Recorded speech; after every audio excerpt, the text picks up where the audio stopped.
All right, everyone, welcome Turn that back down, Lori. to the Barren Lands, episode 3. I hope everyone's having a great night. Drop us a note in the comments. Let us know if you can hear us okay, if you're watching, and just to make sure that we are good and audio ready. I also dropped a note at the very top of the chat, the Barren Lands in-game content. There's some stuff in there. Session notes for 1 and 2, and also some stuff that the group has seen, journals, scientific documents, and whatnot that you, the audience, may not have seen. So anyway, that's up there for anyone who wants to see it. And yeah, with that being said, anybody wants to read it for me and tell me what it says? That would be cool. Yeah, clue in, Mr. Vincent, maybe. It's beautiful. So Omen knows what's going on. You really should read it. It's a great piece of work, and yeah, I recommend using it as a template for some of your future adventures, perhaps. Heck yeah. Now, where we left off last session, the giant scorpion had been killed, and many of its parts taken and harvested by the group in various different ways. And that is where we are launching this next episode, episode 3, which is titled "Choices Bring Life or Death," or I'm sorry, "Choice Brings Life or Death." And we're going to start with basically a group question, and I would like everyone in the party to basically respond to this. Do we want to stay in short time span passage right now, or do we want to jump to passing longer periods of time and doing longer term stuff? Does anyone have an opinion about that right now? Basically, if anyone wants to stay in kind of short term time, we can totally stay in that. But I want to give you guys the option to pass more time if you would like. I'd like to stay in short-term time for at least just a little longer, and then I totally don't mind, like maybe even midway through the session switching. Very good. Yeah, and that is what we shall do. In that case, I need everyone to roll me a percentile. Oh, crap. First dice rolls of the evening, ladies and gentlemen.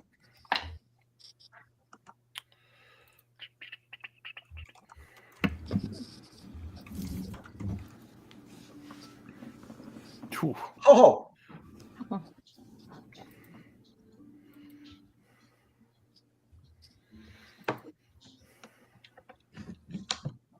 Well, I got a 45. I got a 96. I got an 84. 77.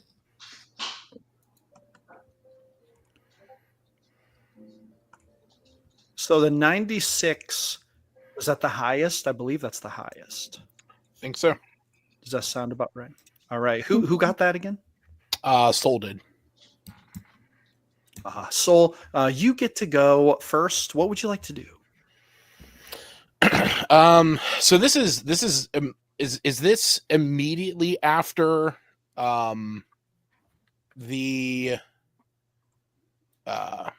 is this immediately after we had fought the scorpion?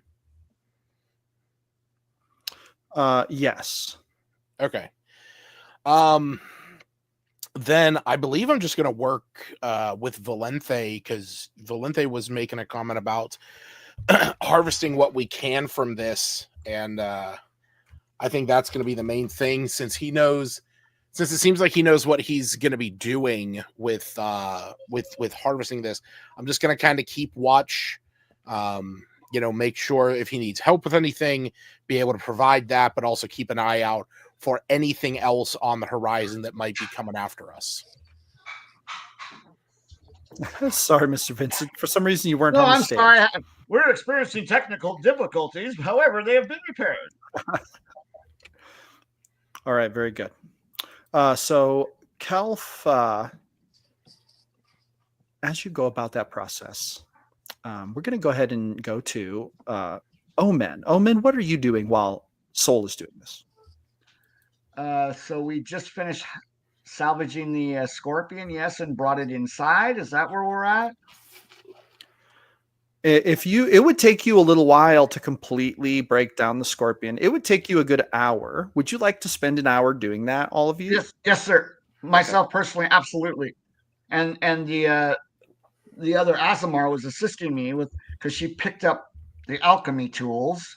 Yes. And was working on the scorpion rather quickly before I even got over there, as I was wiping crap off me or whatever I was doing. I don't know. Well, as you break down the scorpion, we're going to go ahead and remove it from the board, and you get it broken down, and you can get it taken in. Now, it's going to take, we're going to assume you'll be working for like an hour on that, but however long it takes. Yeah. Okay. How about Faylene? What is Faylene going to be doing? So where we left off with Faylene, she just got her spidey sense tingled, and I imagine a little like chill is running up the back of her neck. And the way I think she would be experiencing this is like there is danger like approaching my flock. And so Faylene is just on instinct is going to set her sewing down actually and come outside. And she would like to go to the edge of this map and look back towards the direction we came and start scanning the horizon for anything that sticks out. Roll a perception check.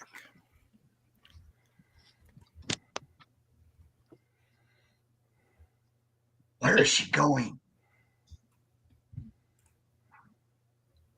I say that. Where is she going?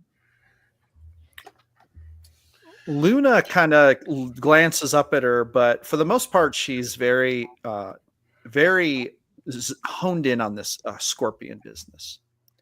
She doesn't seem to really. I'm not sure. Hopefully she does not wander too far.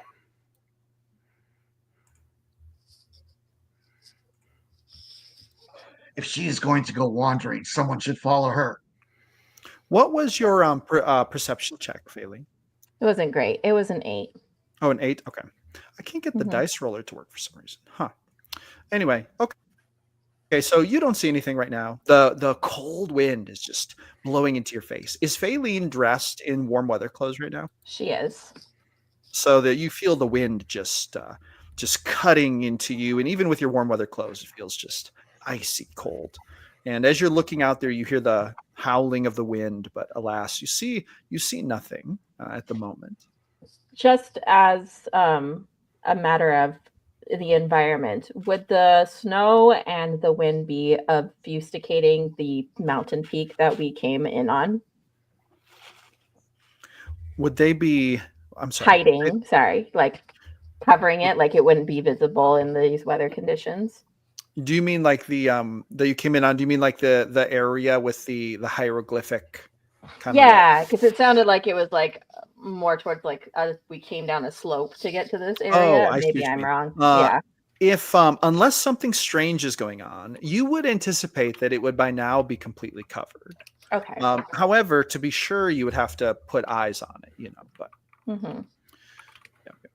Okay. I think Faylene will just keep wandering on the outskirts to the north, trying to get just a sense of trying to not only look for threats, but also trying to orient herself because she still believes she knows where she is. And so she's looking for landmarks.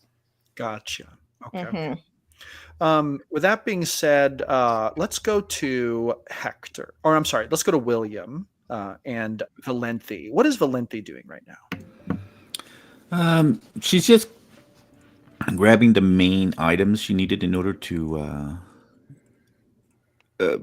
basically she's going to try to make a dagger from the tips of the leg, and then also whatever she can grab in order to make arrows with, because she's already worked on her bow. Now she just needs arrows, so she's grabbing whatever she can. These shells will make fine arrowheads, Archer. What? Okay, so she would need I believe.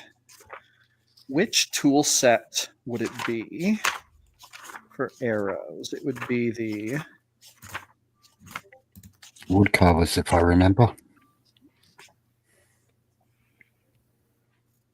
Let's see here.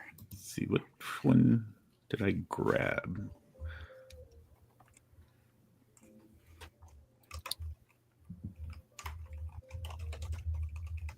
But you're basically making arrows from the remnants of the scorpion, correct? Yes. they will Yeah, make and then fine whatever flint arrowheads. was left over. If I have to use flint rock as well, I can use that again and just use the small stones and against the So if big you big have rock. if you use tinker's tools, you could make very, very professional arrows. You could improvise with more primitive tools, but they would have a higher chance of breaking in that case. Yeah, I think that's the tools I grabbed, right? The tinker. Let me see. Tinkers. Where am I? Looking at the sheet right now. Yeah, go for it. Go for it. So I got the traveler's clothes, and then I know I grabbed one of the tools there. Yeah, you grab the tinker's tools. Yeah, We've there got it goes. access Yeah, to tinker's tinkers, very tools. good. Yeah, carpenters, okay, excellent. cooks. Yeah, so that's what I'm gonna do. Once How she long are grabs you all that, gonna? she's pretty much gonna go and back on top of her nest, atop okay. of the cabin, and just sit there for however long it takes to make. She's gonna try to get as close as she can to, while all this time is passing, to trying to make a lot of arrows. At least trying to get up to 20, at least if Gotcha. possible. But So go ahead and roll on the tinker's tools real quick, and then assuming you get a successful outcome, roll me a d4. what does Tinker's tool use? Oh, it would use. I'm sorry. I can tell you. Group right now. Shabam. Shabam. Tinker's tools uses dexterity. Oh, excellent. Oh, crap. All right. And if you're proficient, you also get to add your proficiency modifier.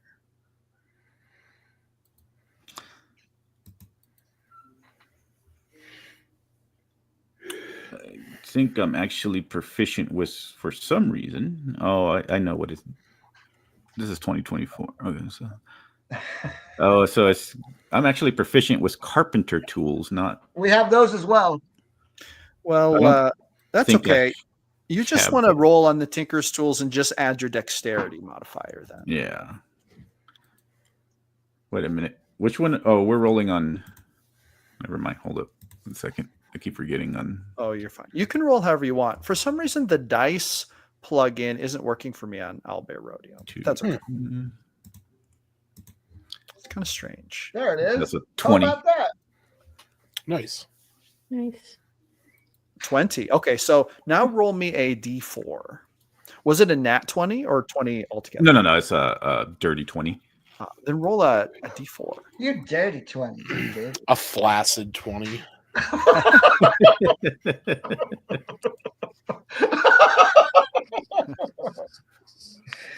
Earmuffs. And then Earmuffs. whatever result you get on the d4, that's how many arrows you make in the first hour. Excellent. All right. So 2 arrows down. All right. All right. And so while you're working on That's those, we're going to 4 go altogether. to Hector. What is Hector doing? Hector and Lotto are cooking. Oh, that's right. Yeah. They grabbed all the choice slices from the dead scorpion and started cooking. So they're in the cabin. They're cooking over the fire. They're talking together. Hector is talking about the books. He's talking about shape changes. He's talking about the woods to the east. But Go ahead and roll I don't think anyone but Valenthe would be able to hear him. Oh, okay. And Lotto, of course. And Lotto, of course. You should roll a cook's utensils check using your wisdom modifier. And if you're proficient, you should use your proficiency modifier. Is there a large knife with the cook utensils? Yes. Interesting. And Hector, you get to roll with advantage because Lotto is giving you the help action. Okay. Nice. All right.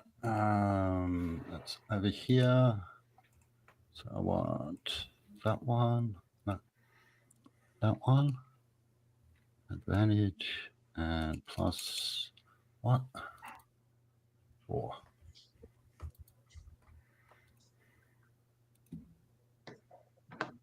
Why is it not rolling? I don't know. It's acting kind of strange. I'm going to try to restart. I'm going to try to refresh my Albert Rodeo and see if it fixes it. Albert Rodeo.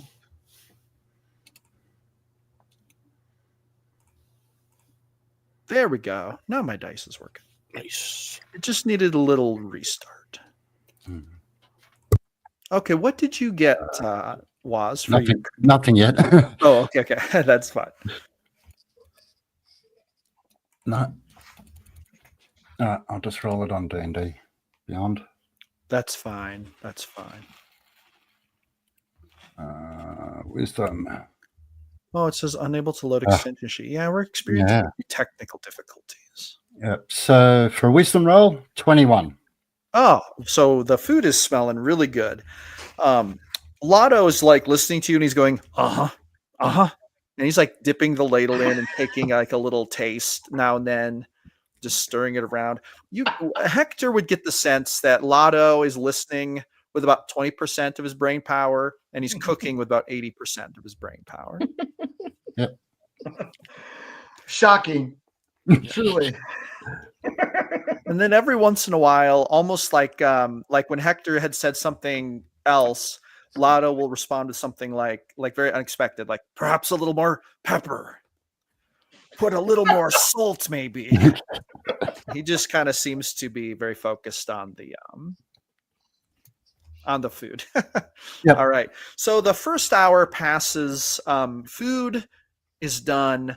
The scorpion gets completely moved inside. Valenti makes her arrows. Faylene, you should roll me another perception check as you patrol the perimeter.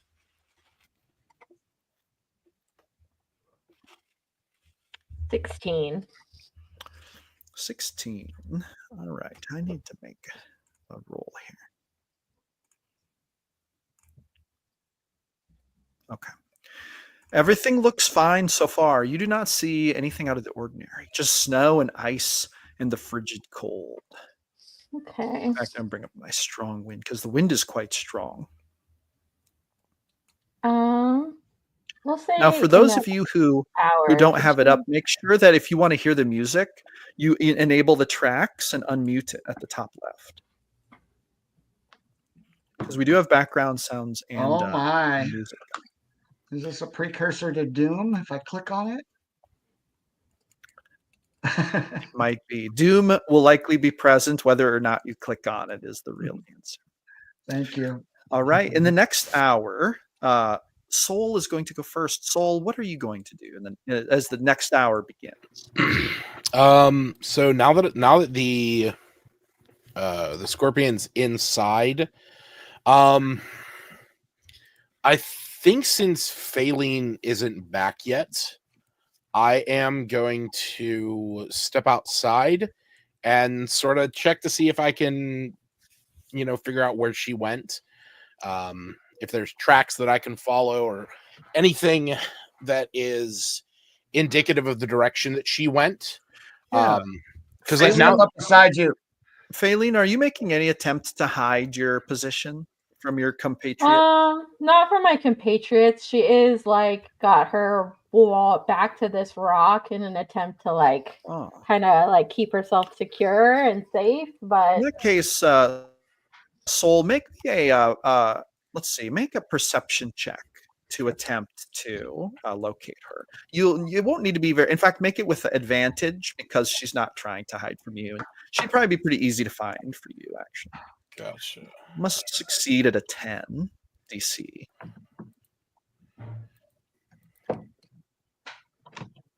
Well, we know how I roll, but there we go. We got the 10. You got it. Nice. Okay. This is how I roll. Yeah. Omen, No. are you there I because you're step going up with right Soul? beside him. If he walks Okay. out and starts looking for the girl, I'm wiping the last bit of remnants of that scorpion off my hands and the blood and stuff, and carrying a couple things in a piece of burlap that I'm bringing in at the last minute, like the brain.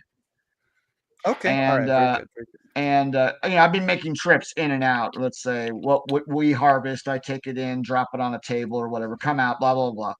Yeah, so I'm standing next to Now, at this Saul point, as I'm doing this. are Soul and Omen clothed? Barely. Barely.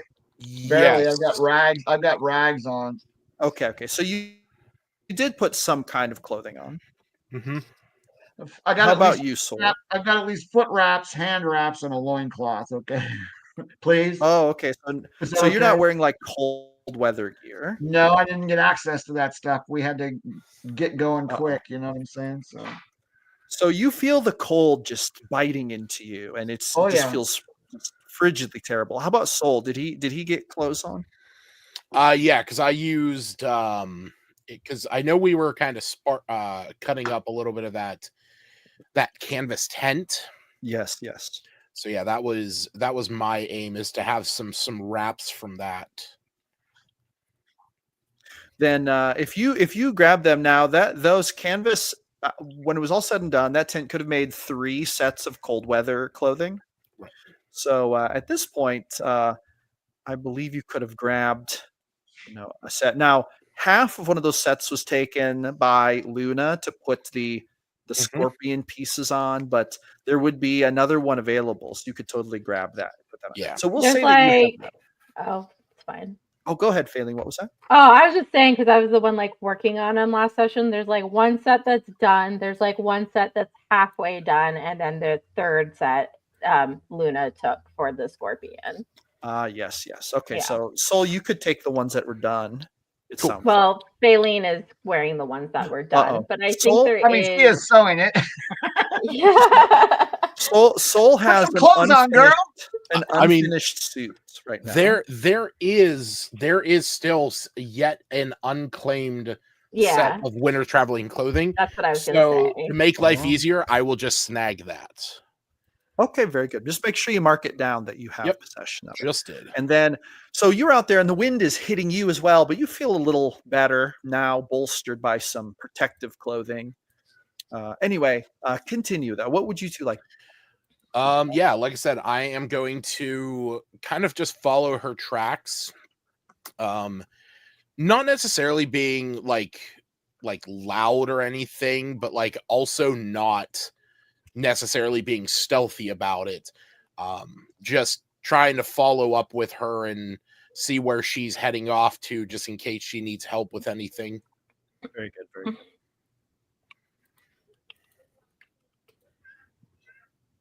How close are you getting? Do you approach at all?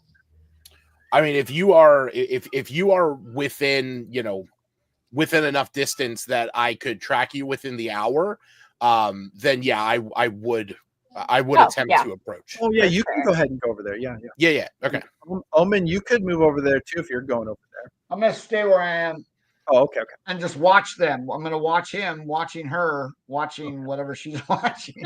Very good. And, yeah, so I'll head up and just once I make sure she's still near, so that we're able to get to her, I'll ask her. I was wondering where you had run off to. Just wanted to make sure that everything was okay. We have that scorpion inside, and saw that you had headed off this direction. Well, there has been many animals around, and I think there are more predators out here yet still. Yeah, that is likely. Any signs of anything more dangerous Only- than that scorpion? She shrugs and she says, only intuition. But I don't know. Perhaps my judgment is clouded by your presence, lizard man. Well, I can give you the aid of Lathander's guidance, if it is something you would allow me to do. I do not know Lathander. Ah, but you do not need to know Lathander to have his light guide your way. Is I would he not a... want to. I would not want to impose upon you, but if you will allow me, I can offer you some guidance. She just looks at him and she says, "Is Lathander like you?" Lathander has guided me on my journey for many years, has never turned me wrong. So Has anyone ever told you you speak very funny? I was when I was when I was growing up, I was not allowed to speak. We were punished for it. When I met the clergy at the Temple of First Light, I picked up the speaking cadences of the clerics there. So yes, the way in which I speak, I know is different is than most. She says, "Well, that is very sad. Did they cage you because you are..." And she doesn't know how to say this, so she kind of like hesitates for a second. "Because are you a... You speak like a man, but you look like an animal." Yes, the world in which I come from, where I hail, my people, the Dragonborn, we, through varied histories, depending on which books you read, some say we are birthed from dragons. Others say that we were created by the dragons. Whatever that correct information is lost to me. But yes, unfortunately, there are many who see the scales of my people as a resource, as a currency, as a something to adorn their clothing with, their weapons. So my kind in dark corners were rounded up. We had our scales plucked off of us when we grew them in, and they were sold. It was a painful, dark time in my life, but I have found peace. I have found the light of Lathander to help me move on from that. It is why I offer that same guiding light to others who may have lost their way, may have pain in their life, as it is something very dear to me, something that has helped me. And that guidance is something that I can offer to you, as Lathander can shine his wisdom on you, allow you to see with clarity. I don't know much about money. My elders say it only corrupts, though. Mm. And that seems to be true in your case. There is a need for it, but greed and avarice will definitely corrupt far more than it helps. What is the need for it? Out here we have fresh air, fire, food. There's no need for anything else, and you don't need money to get those, obviously. Well, in the world that I come from, those resources are oftentimes kept by others. They hoard them, and then they request that they be given money or other resources in trade.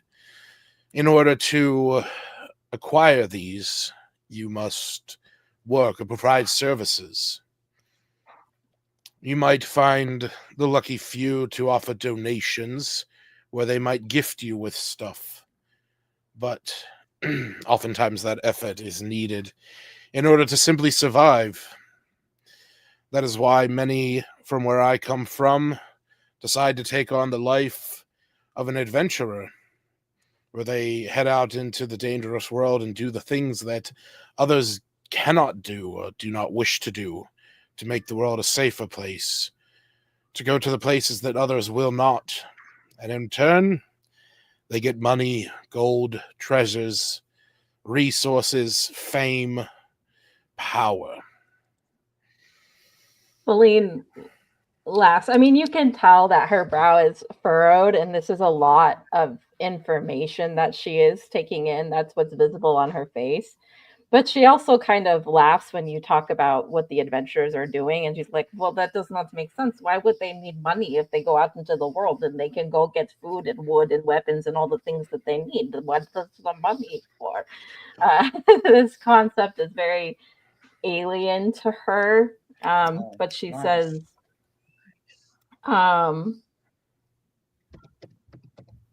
it seems that I have not lived long. I have only lived a brief 26 years, but I have not needed anything else. Certainly nothing that money has provided for other people. You just need good company and good food and good weather. Well, unfortunately, in the world that I come from, sometimes that good food comes at a price. That money is sometimes a barrier for you just to have a meal. Fortunately, some cannot rely on their own skills to attain those resources. That is why clerics and the clergy of the temple that I was from offer those resources to those who need them, free of charge. The Temple of First Light, you could come any day, any time of the day, have a free meal, find a bed, find good people, and find the warmth of a morning fire. And you see, as Soul is saying this, you see he's kind of looking off into the distance, and there's a more contemplative look on his face, as you know, he's coming to terms with how far away from all of that he is, as he takes a deep breath and says, "It is a moment like this when I believe I have taken what I have gained in my life for granted. A moment like this when I cannot simply return to the temple, where here we are at the whims of nature.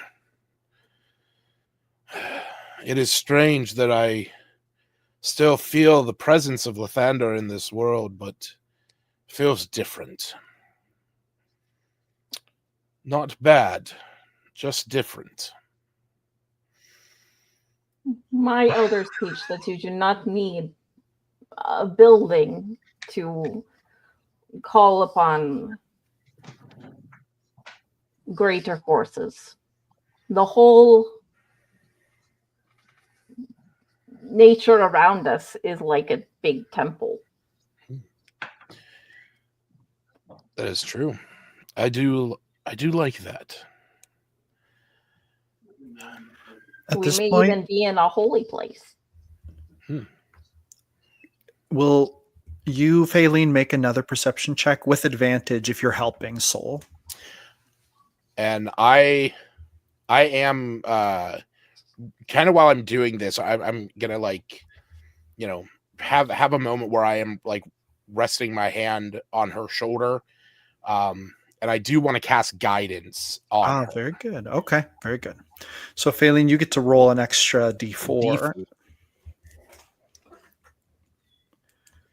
Also, William, roll me another crafting check for arrows.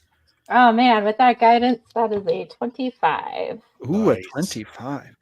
Okay, so now, while this is happening, you actually hear a strange noise come from way to the north. Sounds like a large, like kind of a boom, like a thud. Do I hear Very that? big. Omen, you should roll a perception check too. Thank you. It's possible. Also, Valentha, you should as well. Because I'm trying to see what they're doing, and I see them just standing next to each other. I would assume, or something. And when you I know? say you hear a big thud, I mean you hear a thud a long ways off that is very large. Did you hear that? I did. Omen and Valencia. Hey, come Let me on, know bring what you it. guys think. How about a 21, I big? rolled in 18, and then for crafting was a 12. Crafting was a 12. You should roll a d4 and then divide it by 2 19. with a minimum of 1 arrows Okay, crafted. so that's another 2 arrows. Yay, more arrows! I better put Okay, my so glasses on. I all think of that's you- 19. all of you did hear that. And it sounded like it came from the north, but it was a very large thud a long way off. A long Was way. there a light? Was there any light? No, you saw nothing visual, just a sound. The snow is also kind of obstructing vision beyond about 30 feet. That's fine. So Thank it's you. kinda hard to see. Thank you. Can we see any? Because I don't think any of us have actually really looked this way. Any indication of what the terrain looks like going that direction? It looks the same as the terrain you're on. Very rocky snow, kind of dotted by taller rocks, like the one Valenti is standing on, at about the same frequency you see here. Actually, pretty easy terrain to move around in unseen, to be honest, because there's so many rocks to hide behind. Helene says, I think we should probably scout ahead if the weather is going to subside at all. I agree. We need to find more resources. We do not have enough combustible materials to keep us warm for more than a few days. We also need to find food and water. This is true. And it would help to know what else lives out here. Or if there are other peoples in the area. Yes. Now, was while gonna this ask, is where going is on, we're the- going to... Oh, go ahead. We're I wanted to the books, because I've read the books that were on the floor. Well, where was the link for that? Oh, here, I'll drop you a link. Shabam. I've got them all in a Google Drive folder you can access. Okay. Any of the I'm books trying that to were garner in the so I room. can figure out are in- directions or if there's any details from them that I could garner where I had Yes. seen the Um, snow sled and all that stuff. there you go. I just dropped a Google Drive link that has all the books there. Excellent. Hector has Basically all all- the books in his robes at the moment. Oh, Hector does? Yes. In that case, Valente, you'd have to track down Hector. Now, speaking of that, we're going to go inside. I was just going by what I had read before. Oh, Yeah. gotcha. Okay. Yeah. In that case, we're going to go inside real quick. And Hector, you guys are inside cooking, and the stew is done at this point. Yep. Hector is looking at the instruments again. He's trying to put it all together in his head. He's going from instrument to instrument. He's picked up the planer rods and with Lotto's help has set them up outside the campfire. Outside. Did you as set them opposed up to like? inside. Can you show me kind of where you put them? That might be. You can indicate with the little pointer thing. Yep. I'm just going to find that thing. In fact, I can give you. What if Can I actually go? give you some little things for this. So Here, let's use these right here. we'll use one here. Oh, perfect. Much easier. Yeah, put those things where you're putting the planer rods. Is Lotto helping him do this? Are they doing this Yes. now? Yeah, they're actually while the talking was going on, they're kind of coming out and putting. All right, I'm gonna turn around and ask him, "What are you doing?" Hang on. Lotto's gonna say, "Preparing for dinner." No, with the rods. No, I can't move any of them. Oh, okay. Here.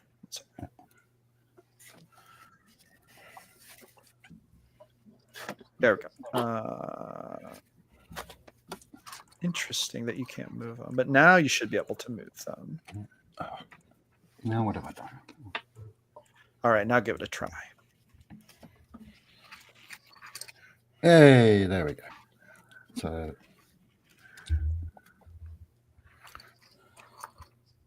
So that sort of what's this? I thought there was only 3 rods. There should be 4 actually. If One if flew it's off to the east. if it said 3, then I might have made a misprint Okay. because there should be. All right, while you're having difficulty placing those rods, can I say something? Yeah, go for it. Yeah. I asked you a question. What are you doing with those rods? I'll say it to Lotto. I'll say it to Hector. I'm saying it to everybody. Hector kind of looks over, or Lotto looks over at Hector, and he kind of shrugs his shoulders. Yeah. Hector is just going, yeah, take that one over there. Take that one around the back there. I want to get a good spread. I tell Lotto, stand down. What are you doing with the rods? Hector steps forward and says to Omen, who doesn't know his name's Omen, Cosmo, get out of the way. I'm doing important scientific research here, and you're just getting in the way. I'll step closer again. I'll ask you again one more time. What is the purpose of the rods? Instruments for measuring. It's not measuring that hard. what? That's what we're working out. Looks like Lotto looks very harmonic uncomfortable, and he kind of backs. resonance. It is all arcane, harmonics. I am no stranger to your resonance. machinations. Will these rods attract attention? Have you considered any of these things? I've been using these rods already. Okay, so the I've rods are up. considered I'm many going to turn things. my back to him. I'm turning my back to him now and walking away. Lotto will whisper to Hector, he seems very upset. Will these rods attract attention? Not as far as I know. They're just measuring instruments. Oh, Not as far as he knows, as I continue to walk away. Lotto's gonna kind of say, so time to eat. He's gonna go. Man, he thinks with his stomach. Yep. He goes in and dishes up a plate. Yep. Hector just basically ignores Cosmo's I walked away. words. Yep. Yeah, I walked Just- away. Yeah. No, he's like turned his back to you as you're walking away. Like he completely ignored you now. You're gone.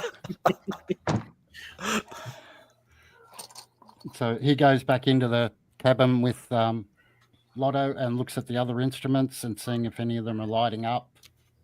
I didn't roll a perception check for the thud, That's okay. but So roll a- Hector would have roll an been Arcana rolling. check. Hector would have been using the instruments as soon as the food finished. Go ahead and roll an Arcana check. We'll just make it a blanket check for the various instruments. Well, actually, I shouldn't say that. Which one is he using first? He would be using the 2 smaller ones first. Gotcha. The resonator and the resonance sensor. Yep. Gotcha. And he's got the planar rods set up around the campsite. Now, as you use the resonance sensor with the planar rod set up, you realize that you seem to get much more intricate readings. You should roll with advantage. They seem to be interacting with one another. 9 advantage and roll. 22 with advantage. Yes.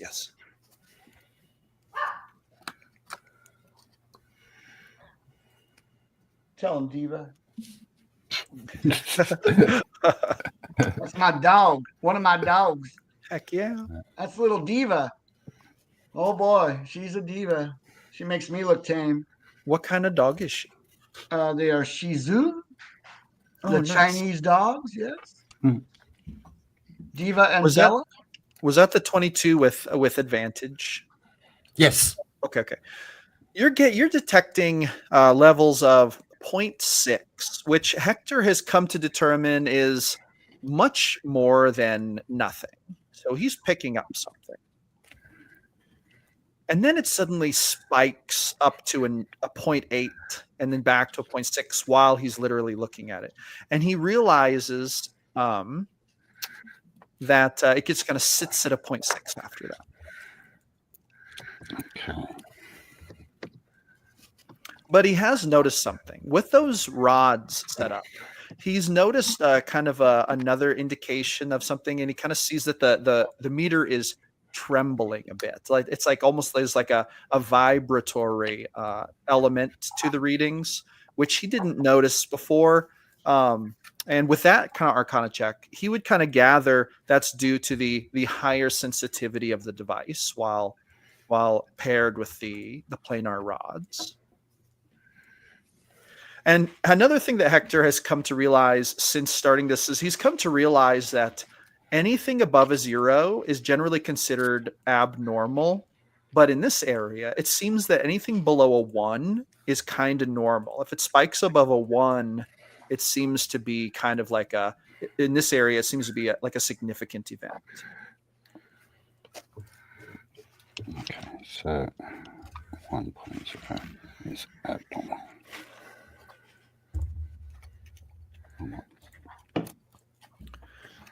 Yep. Now, Omen, when you walk off, what were you going to do? Were you going to go? I'm walking towards Soul. I'm going towards Soul immediately. You can go ahead and move your character up there and continue that if you would like. As you walk up, as stealthily as possible. As you walk up, you hear Soul just saying, "So sometimes they put a bunch of flowers on them, and apparently it makes it taste better. But I mean, that extra money that you put in, I don't know how much value you are really getting out." I have no idea what you're talking about. He's just gone into like a full explanation of like commerce and explaining how the exchange of goods and services is. Oh my god! And how the luxuries of people that live in the higher ranks of Crystalfell live. Bully's just like, okay, should we be scouting? Okay, yes, yeah, and just like barely listening. But then turns to see Omen is like, what are you guys shouting? What is going on back there? I believe it is getting extremely cold outside, as you see him standing there with a loincloth and wrapped feet and hands. I would speak to both of you and the rest of the group. If you would join me in the cabin for but a moment. Of course. Of course. Yes, let me finish a suit for you. Yes. That would be interesting. Helene will, go back into the cabin and pick up the tent material and weaver's tools and start sewing where she left off. And as Sol and I are walking back to the cabin, I will ask him and Faylene as well. Did you see anything? We did not see anything, but we heard quite a loud bang. Yes, this is disturbing. Hence my necessity to have us gather together and discuss some things. Agree. I do not know any natural entity that would make such a noise in a place like this. My name is Omen. Omen Shock. Faylene. And I am Soul. We have been too long without proper introductions. However, let us make haste, for I am sure you're as famished as I. You guys, as you approach the door, you do smell what smells like something very delicious. Smell of something coming from inside the cabin. After you. You also notice that it seems to be approaching midday. The sun is nearly directly overhead. Oh, and we see these rods. What are these? Yeah. Now, are you all inside at this point? Yeah, Yeah, I hold the door open for them Good. both. Okay. So everyone, Yeah. now, are you going to call to Valenti when you go inside? Valenti's still- Absolutely. Is she still on the roof? She's on the rock up above the. Oh, way over there. I can't see her, but I would have been able to maybe know that she was there, so I was coming back. Yes.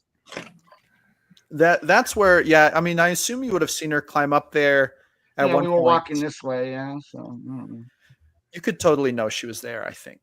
I would motion to her in some way that suggests that I would like to speak with her for just but a moment. Whatever I would have to do, I would wave for her to come inside. What she chooses to do is up to her. Yeah, Valencia would probably look up from what she's doing and then just ignore it and then go back to doing her work. Very well. Then I will open the door for Faylene and Soul, and then I will follow in behind them. When you guys walk, you see Lotto. As he sees you guys coming in, he kind of hastily picks up another bowl and then ladles in some soup, and he hands it to everyone. Like he just starts dishing everyone up. Faylene's gonna sniff it for poison. Oh, okay. Roll a let's see. Insight. I don't know. Well, you could roll insight to incite the people, or you could make I'm kidding. I'm sorry. or to just sniff it and see if it smells like poison. Roll a perception check. I mean, it did come from a scorpion. It could be poison naturally. Unless you want to use, unless you have brewer's supplies, that'll allow you to detect poison. I don't have brewer's supplies. Well, we have alchemy supplies if you want to use them to check your poison. Starts pulling all I the rolled stuff an together. 8. Pauline wouldn't know how to use alchemist supplies anyway, so yeah. Well, she rolled an I 8. do, but that's beside the point. I'm not going to do that. It's Did you mostly say- because Lotto's handing it to her. She's like, nope. Did you say an 8? Did you roll Yeah, an an 8? 8. It does Nope. not smell poisoned at all. It smells quite good. Briefly like it smells a little gamey. You know, The moment Lotto hands it to Soul, he's gonna take a hearty spoonful and eat it. it resembles an earthy type crab. This Umami. Do I get one of the scorpion claws that I can like break and suck the meat out of? Absolutely. You see Hell them yeah. sitting on the fire on the Hell yeah. stove. I Now will, is someone gonna Owen, you gathered everyone in here. Were you gonna like make an announcement or say anything? So when Lotto hands me the bowl, I just set it down and I look at each and every person that is in the room and try to meet their gaze if they look at me. Lotto I and haven't said Luna anything. both. Obviously, both- Lotto looked at me when he handed me the bowl, so I'm going to meet his gaze. Or You unless guys see that Luna has the alchemist supplies out, and she's actually making something in a vial. She's mixing some things together, and she seems to be right in the middle of something. But she does look up at you, and if it looks like you want to have a conversation, she kind of puts it down. I will say something then. I would speak to those who would listen. Luna's going to jump up and say, 1 minute, hold on. Valenti's not here. She's going to run outside. Valenti! She's going to kind of call out. She doesn't really know where you are, so she just calls out. Valenti, Omen wants to talk to us.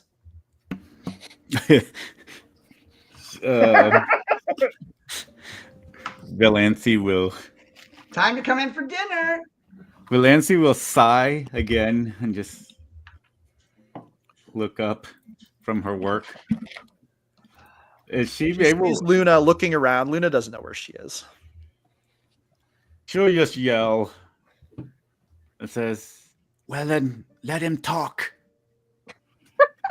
She's going to look up at you, and she kind of hears where your voice comes from. She's like, you're not going to come join us? I'm busy. She's going to run over here. And then she's going to say, Valenti, we should try to work together. She'll look as that does not require talking. I'm already working and building weapons. Roll a persuasion check, or an intimidation if you prefer to go that route. But Let's see. She would probably not be intending to do that. So yeah, let's go with. Yeah, they're both 2 anyway. All right.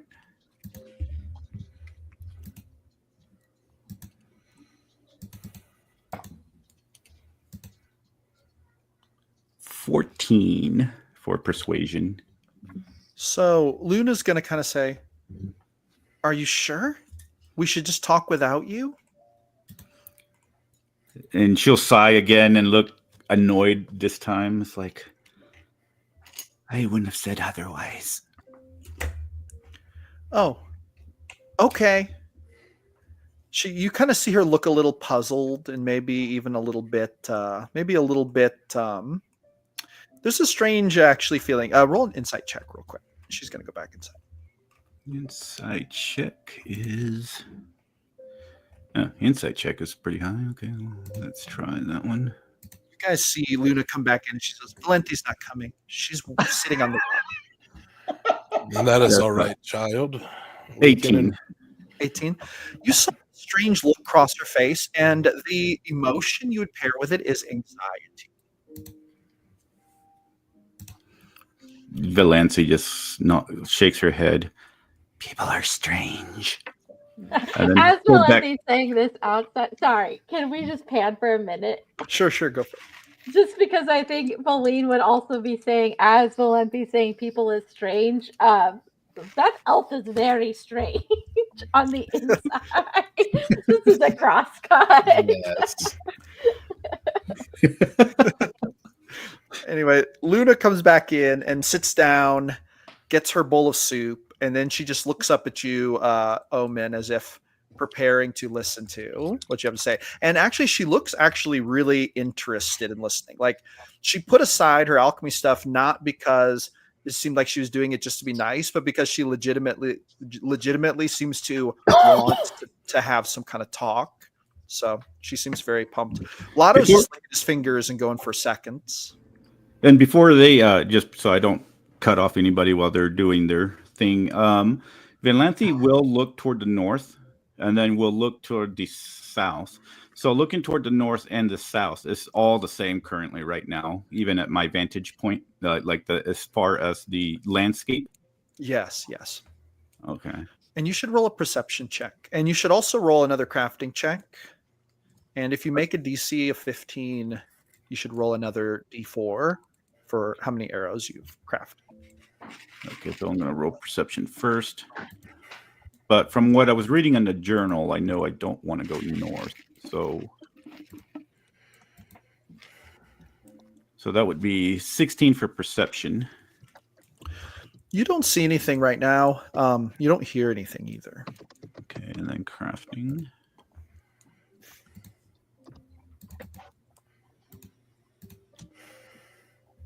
Oh, God, that one didn't do very well.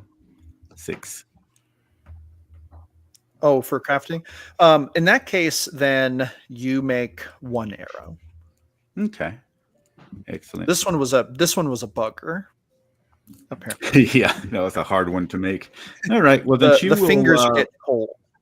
She will, yeah. Now that everybody's gone, she's just going to go ahead and make her roost where she did on top of the cabin, so she doesn't have to look out for people in a sense. And okay. And then so she's going to go back there where she put the tent stuff and all that, and make the snow around it, and then just keep working on arrows. And then eventually, just her plan is to try to scout to the south and see if she sees any giant things. But all right, very good. I'm done.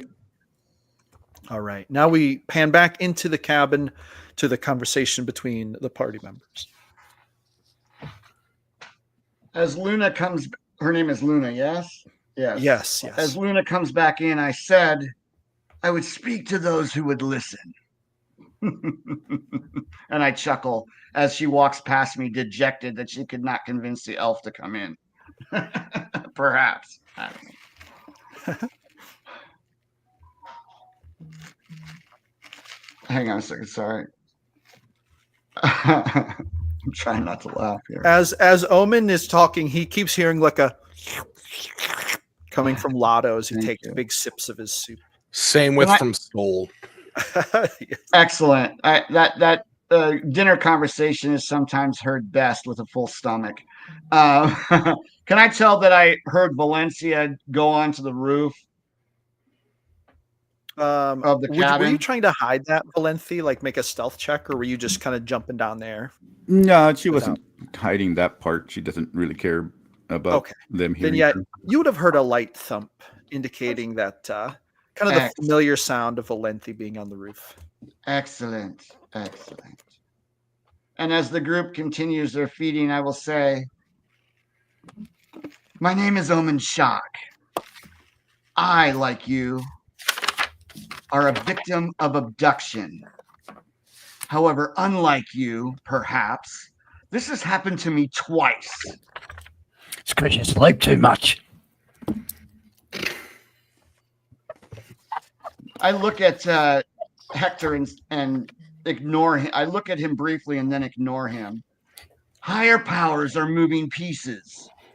This is the antithesis of freedom, of love, and life.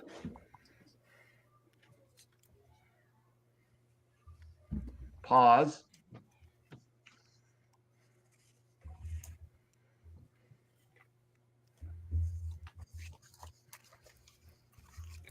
You just hear Soul. Interesting. You see that Luna's eyes are super wide. She's listening with actually vivid fascination. Faylene is listening. Her brow is just kind of in its, like, at this point, signature furrow. And she's working on your cold weather clothing as she's listening. But you can tell she is actively listening. But she's kind of just, like, got her face down and sort of hiding the rest of her expression. Yeah, Hector's doing something similar, except with the instruments, basically. Interesting. Listening but not looking. Good enough. I will move up to Faylene and I will ask her, how long before the garment is prepared? May I assist you? May I assist you?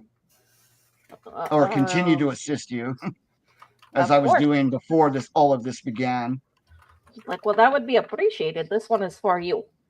How long until the garment's prepared, Josh? If Omen is actually going to sit down and kind of like work on it with you and give you help action, then I would say if this conversation lasts for 15-ish minutes, it could be done by the time you're done with the conversation. Oh, sweet. I said what I said. No one responded. I immediately turned to her, asked her that question, and sat down and began sewing. Oh, Luna would speak up. I got that response. That's what I'm doing. Luna would kind of speak up and say, What did you want to tell us? I was really interested. I believe I stated what I wanted to tell you. She says, obviously it was of no interest to many. I will continue to make these clothes. She would say, do you mean that we were abducted, taken from our home worlds? And then she would look around at all of you as if to see if you all seem to agree. Hector looks up at Luna and says, you weren't, though, were you? You've been here before. You know things.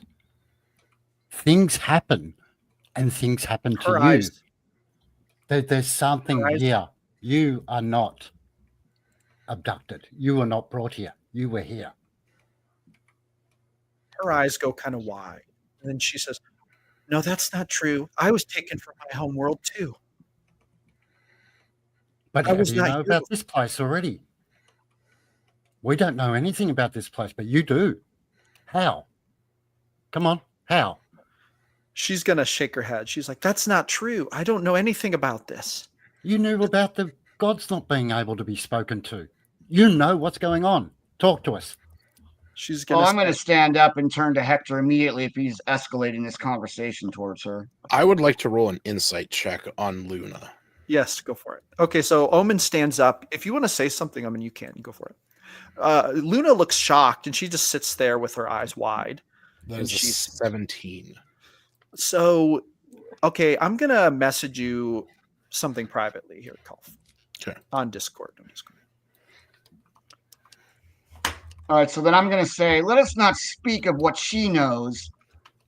She is not the only one that may be holding secrets. What do you know? What have you been doing with the instruments while we were doing other things, perhaps sleeping or fighting? What do you know? Let us not speak of what others know. Tell us what you know. Oh, what I know. How long have you got? So I've read through these books. I have looked at these notes.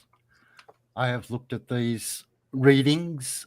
You have looked are and in you have the read. notes. What have you gleaned? Excuse me. Well, if you didn't interrupt me, I would get to it. Jesus. No wonder I don't like people. Go right ahead. Especially- I'm sorry. Especially cosmic Azamars. Jesus. Please continue. I out of game. Please continue. No, sorry, I just got to bring up my notes now. Luna's gonna say, Sad. I believe that what Hector is trying to do is important. I think he's studying whatever the phenomenon is that brought us all here. Yeah, I still don't trust you, Luna. She's going to say, that's not very fair. I've done nothing but be helpful. Yes, but you haven't told us why you're being helpful. How do you know these things? I have a sensitivity for the divine. That's the only thing. I have a sensitivity to divine. This isn't it. This is arcane. This is You are bigger. still speaking of what she is doing, being helpful. How are you being helpful? Quit focusing on what others are doing and tell us what you are doing. What I am doing? I have found out there's a woods to the east. Have you been there? Have you looked it over? Have you discovered it? No. There are shapeshifters in the snow. Nor did killing I know it things. until you spoke it. And the fact And that I this had body- to ask and this answers body- questions. And this body in front of you, pointing to the corpse, has been attacked after it was dead.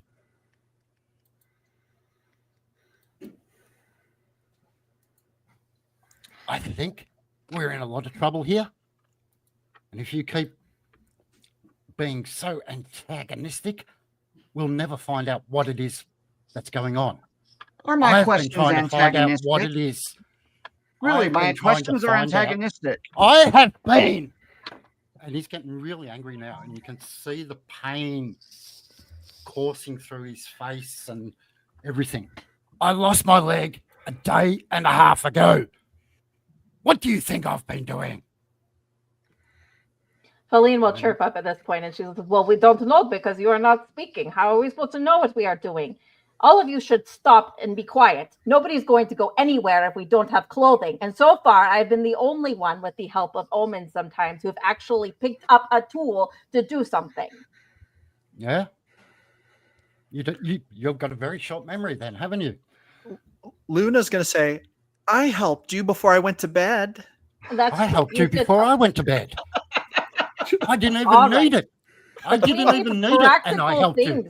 What do the Jeez. books tell? If you know something in the books, you have to tell us for it to be useful. If you just keep it in your brain, it is not useful. We need fuel, we need food, and we need more clothing, period. Or none of this is going to matter at all. Snow will kill you before anything else does. Yes, it will. Valenti should roll a perception check. Okay.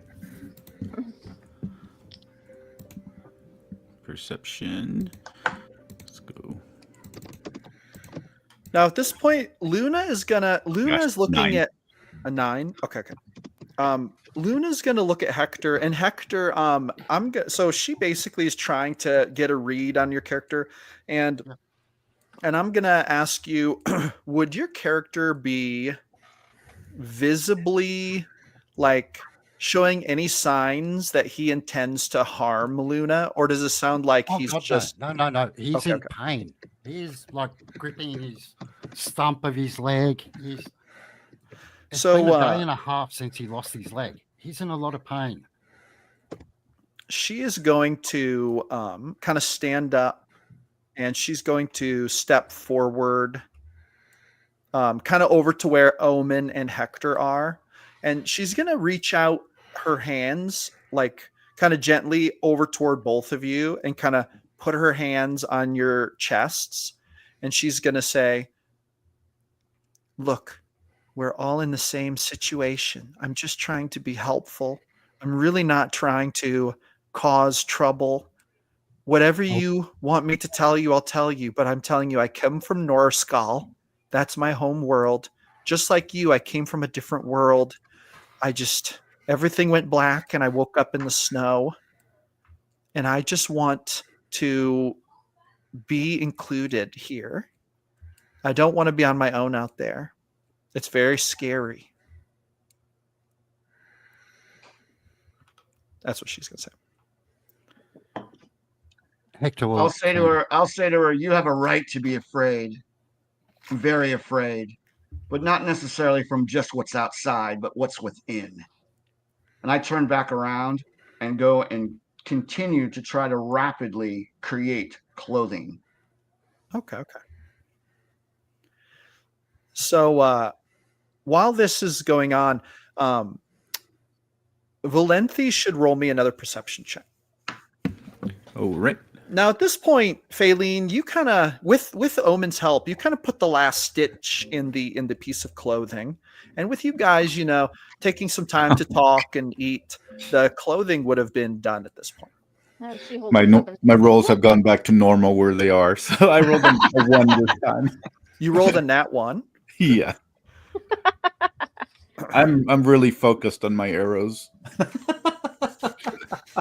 Definitely. All right. So she hands me the clothing, or we complete it together. We complete yeah, it. you complete and it together. She'll hand it to him and be like, "Look, now you can not wear that disgusting diaper," and he hand it over to you. Okay, now at this point, here, 1 second. Valenti, you get a strange sensation. The hairs on the back of your neck kind of stand up. I put my stuff down and start focusing now, aside from my arrows, and start looking around. So making sure that I stealth into the snow that I have on top of the cabin. When she stands up to look around, she suddenly hears something kind of strange. She hears a whistling sound, and then suddenly, like from the snow, something comes careening out of the sky and then threatens to crash into her. She must make a DC dexterity saving throw of 15 to avoid it hitting her. All right. Let's see. You said saving throw? Yes. Okay. And then if she does avoid it, she should move 10 feet in whatever direction she wants to, if she makes it. So that would be a 17. So she does escape getting hit by it. Okay, so and you said 10 feet? Yes. Did I get a good look at what it was? Like its claws reaching for me, or? It looked like a big chunk of ice. Oh, sorry. What did you say? Chunk of what? It looked like a chunk of ice. Oh, dang it. Okay. Now, even though she dodges it, I mean, when the ice hits the roof, all of you inside just feel the whole cabin shake, and you hear this massive crash on the roof, and the boards of the roof just creak. And then Valenti, as she's tumbling off the roof, shards of ice fly at her and hit her, dealing 9 points of damage. All right. Now, at this point, everyone roll for initiative. Oh, okay. Yeah. And then if you remember how to add your initiative to that initiative.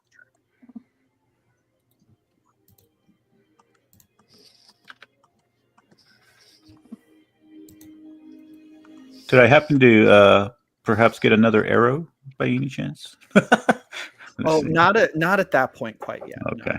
No. That was during the hour. That would have been toward the end of the hour where she made the one arrow. Oh God, I got a 12. Oh, my dice are dying again. 22. 3. Oh, I forgot how to add that. Hang on. Go ahead and modify your initiative tracker. Yeah, thank you. I forgot. I'm being lazy. No, you're fine. You're fine. Did Lotto really get a 7 as well? He hasn't rolled yet, actually. Oh.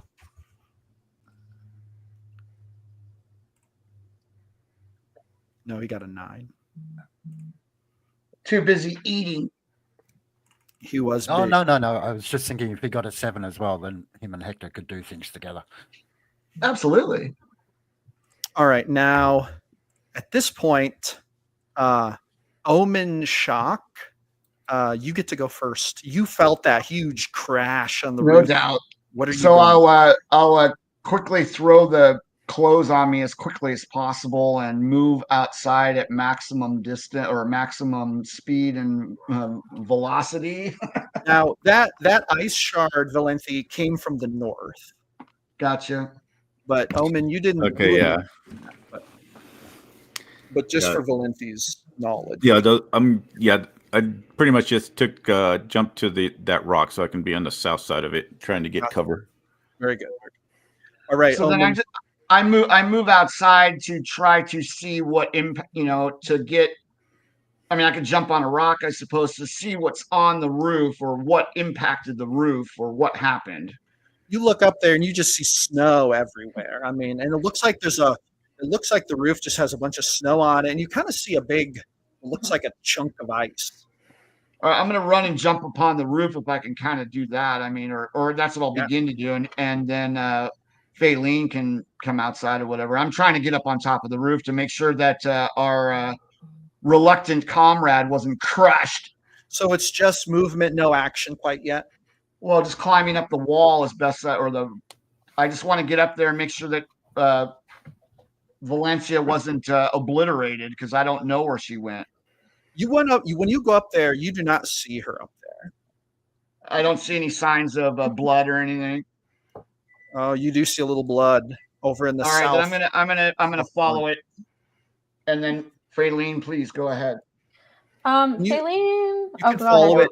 You could follow it down to where she is at the corner of the roof there, the bottom right corner. If you want to move down there, you can go ahead and Yeah, move that down. would be my maximum movement, but I'll stay on the roof and look down then, and then Faylene, or whatever you want to, however you want to work that, GM. Yeah, no, go for it, Faylene. It's your turn. I'd like to use like either the search or the study action to see, if I can gain any information about what this is from the inside. Like, does it sound like the noise of the boom that Sol and I heard earlier? Actually, it kind of does. And if you're going to use the study action, you should make a nature check Okay. or history, whichever's better. Definitely my nature, which is a 12.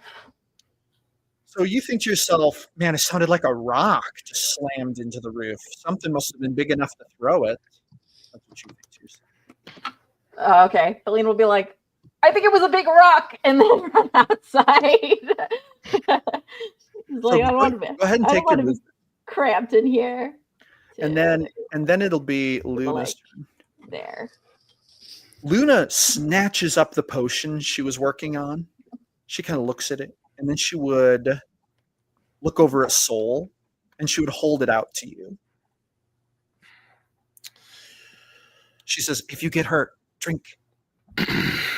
I will. I'll take it from her, and I'm going to look her square in the eyes and say, I will trust you on that, but we have things to discuss when this is resolved. You see this look of anxiety flash through her eyes as you say that. And then she just turns quickly. And then you see her pick up what looks like a coagulated blood clot from the scorpion. And then she goes outside. Oh, God. It is then Valenti's turn. Okay, so I know it came from the north. I'm going to move to the stay hidden, but try to peek out and see if I can see anything. Okay. Do you want to make a perception check as your action, or do you just want to make a perception check just fast? I guess I can do that as an action. If you want to take an action to do it, then roll with advantage. All right.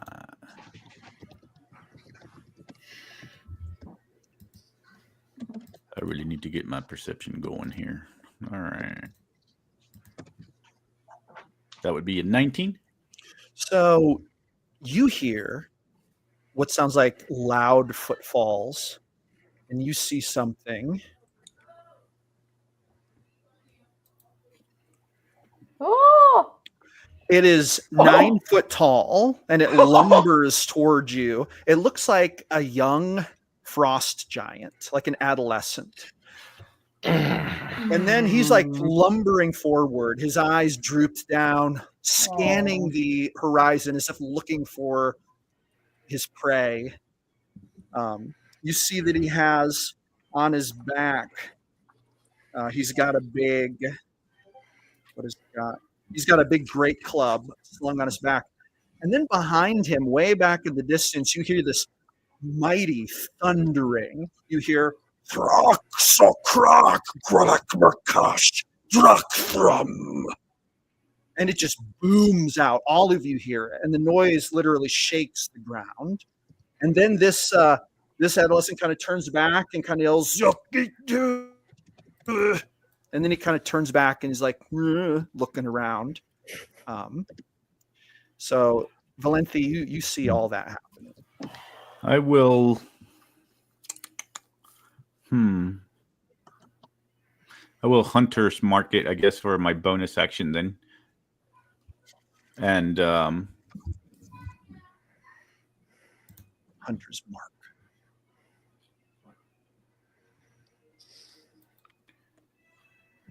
So I'm going to use the so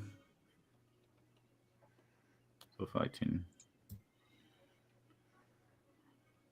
use this action to move here for my left, and that will be it for me. All right.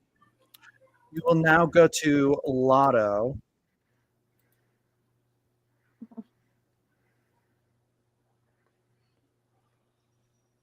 Lotto comes running outside. He's like, "What's going on? What?" And then he kind of stops when he sees it. And he's like, "By the gods." And you see him get down in a stance, get really low to the ground.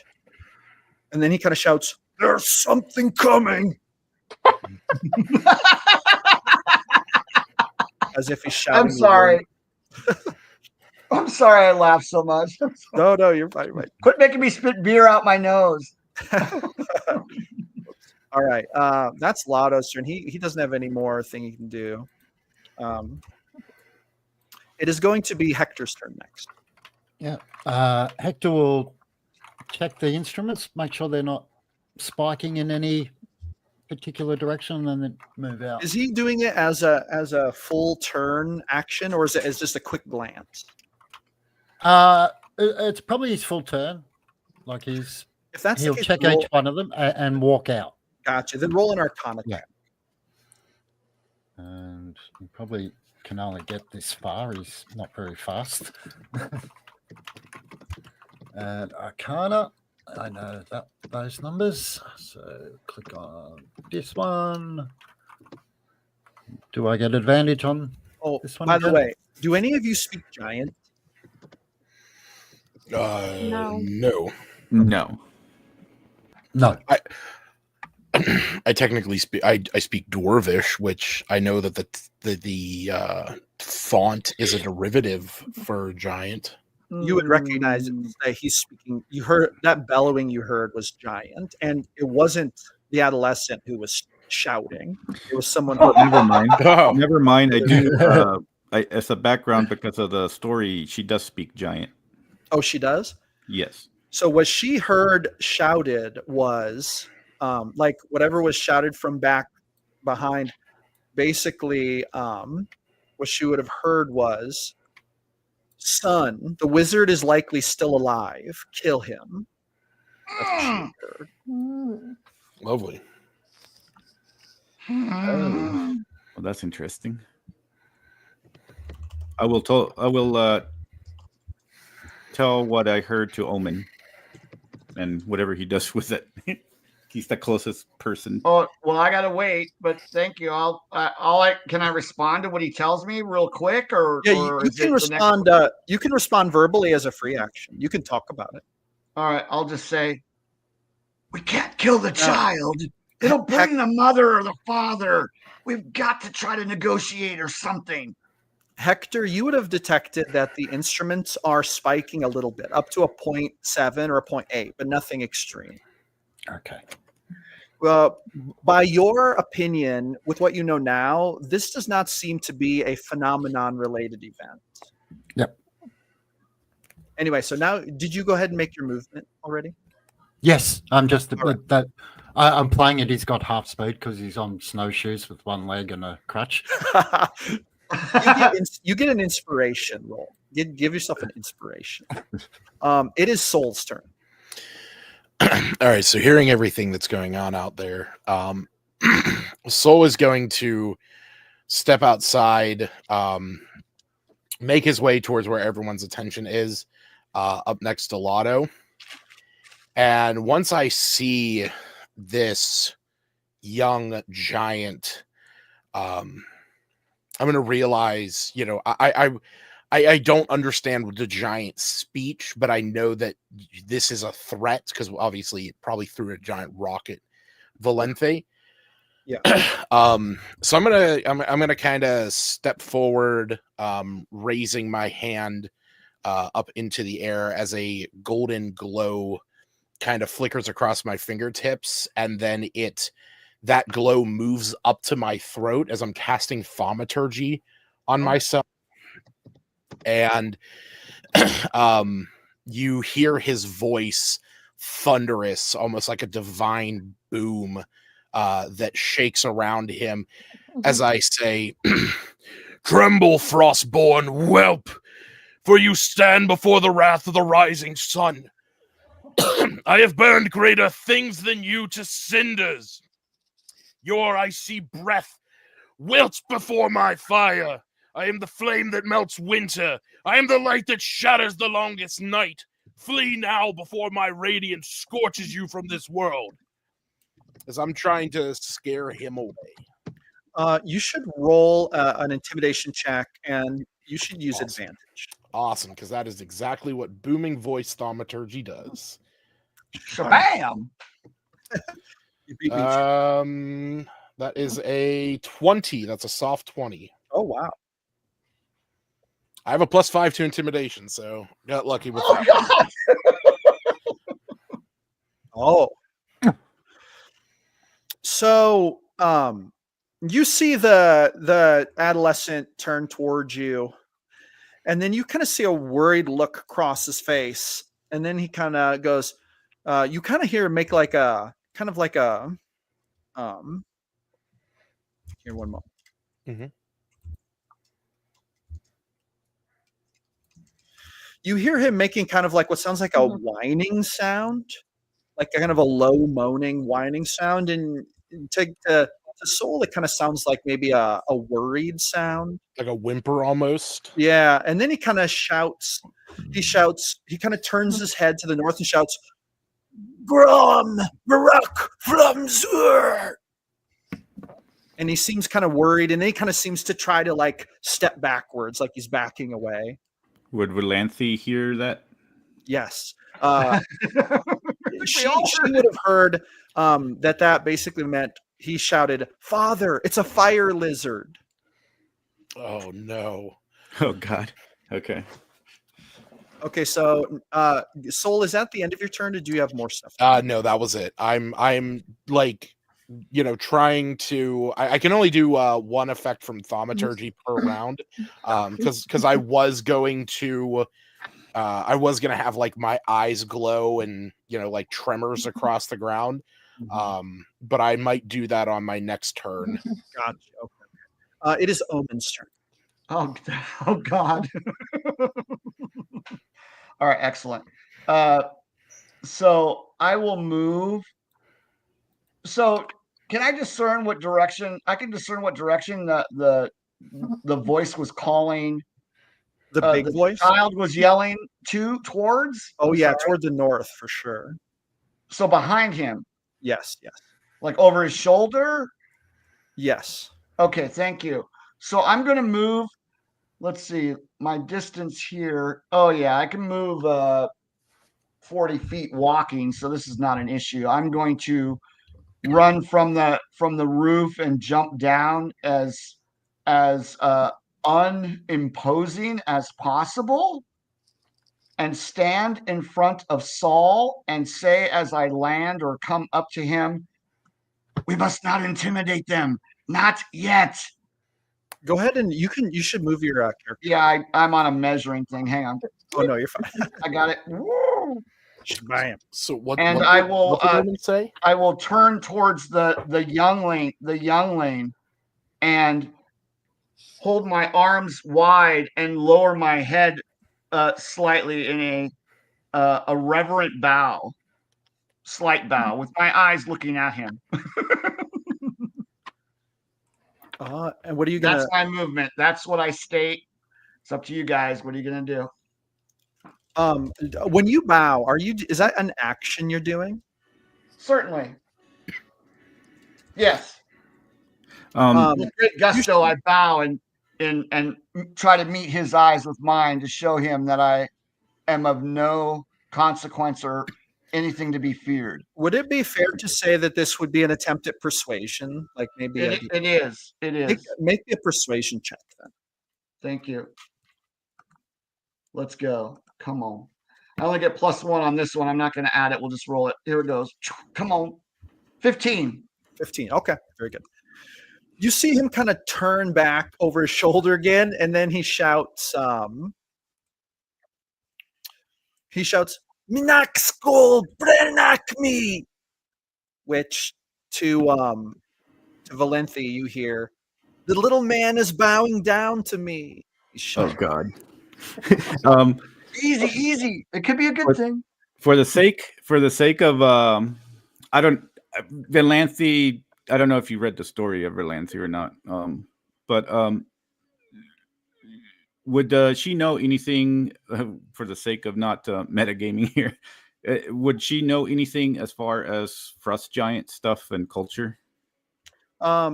So you should roll me whichever is higher, history or nature, to determine. Come on, William. Now, with that being said, after nature. Omen, it's Faeline's turn. So Faeline. Yeah, I would also, because Faeline would have encountered frost giants before, like to know what she might know. If I could also roll for, you said history or nature? Yes. What did you get, William? I got a 10. I got a 5. Okay, so Dang it. Yeah, dang it. So the 10 and the 5, neither of those rolls yield very much more than, kind of like they're giants. They tend to live in the cold regions. They're quite large. They tend to be pretty clan based. Okay. They're pretty savage, and they don't really like little people very much. Yeah. Would we know anything as far as the respect is of what they respect is what I was aiming at. Unfortunately, those rolls would not yield such valuable information. Okay. Okay. In this moment, yeah.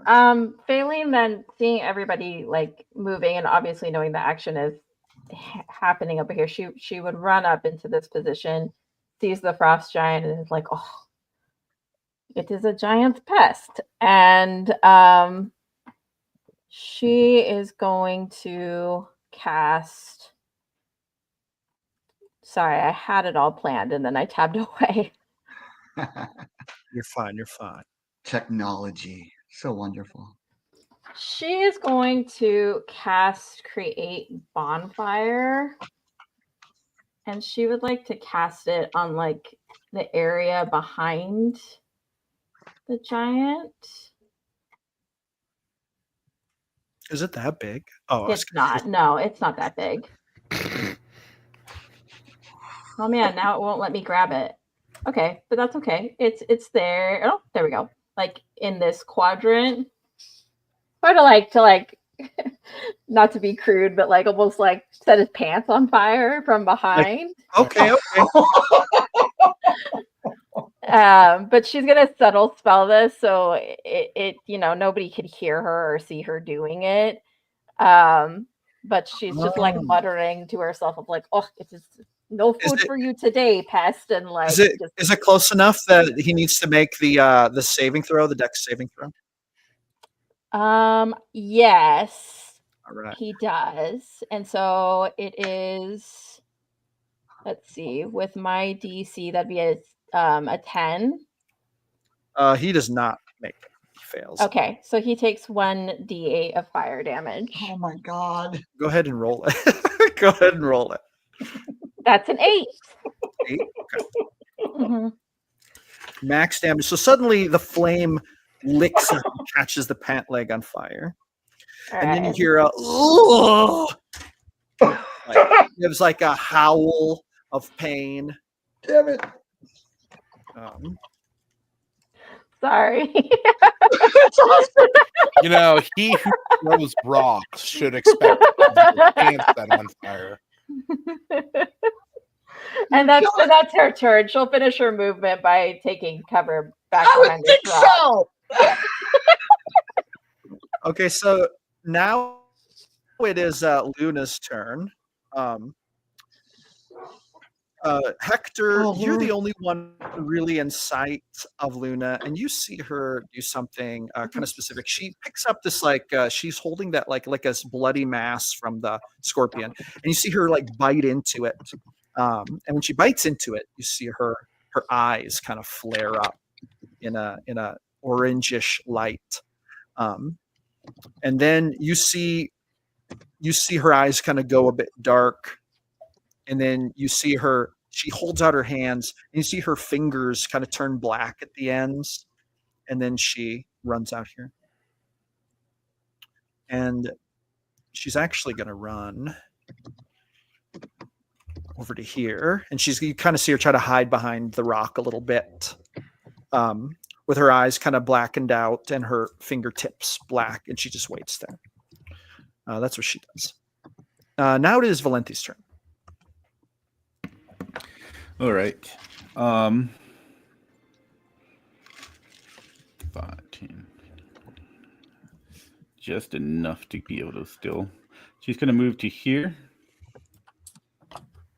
So You hear the giant adolescent kind of yell back, "Mirak taknar virek fremrak, that look drak through me," which is translated to mean, "My pant leg is on fire. They're trying to kill me." He's shouting like frantically over his shoulder. As Valante's hearing this, she will run for this direction, and she will yell out, "The wizard is dead. He is gone now."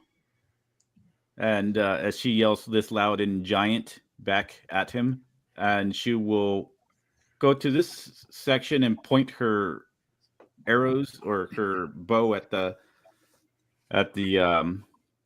giant kid and see what he does with this information, holding her attack just to see if there's any response from that as she's yelling, running that way. So whenever you yell that, he kind of like stares, and you see his eyes just kind of have this vacant, empty stare, like he's just staring kind of in your general direction, but he doesn't know what he's looking for.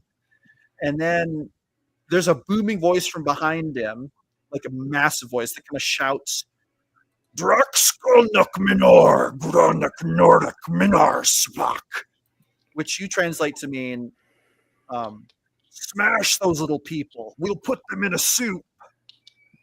All right. Well, then I'm going to go ahead and shoot at the kid then. Okay. So let's see here. And I already have the, all right, hunter's mark. Let's see what we do. So first attack. All right. Let me jump back over here. We'll be with the sun. Okay.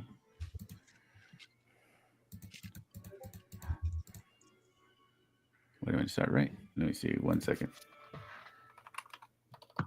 Yeah, okay. Where's that coming from? Well, I guess it's right. Huh. All right. First attack. Rolled a 10. Oh my god. 10. That will miss. You see the arrow kind of hit him and bounce off. You realize he's got pretty thick skin. Well, at least I know where the arrow is. All right. So I will go with the second. Let's see here. My dice rolls are so bad today, so it's going to be a 17. Oh, 17? That will hit. Arrow sticks in. Roll damage. All right. Oh, I hope he doesn't run away with my arrow. I worked hard for that last one. All right. So That's what you're worried about? I've been trying to create arrows all this that's time. it. I will get to 20 arrows eventually. So that's a 9 plus. So I'm going to use the dreadful. Oh, wait a minute. We haven't rested, have we? Dang No, it. not yet. I don't have my dreadful strikes. All right. So Hunter's Go get him, Mark. kid. So that's another 2. Wait a minute. It's not showing up. I'm rolling on the wrong one. So it's 9, 10, 11. 11 damage.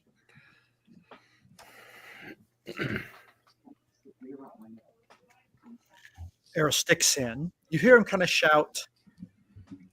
You hear him shout, Thulak Crispy, which translated means they're shooting me.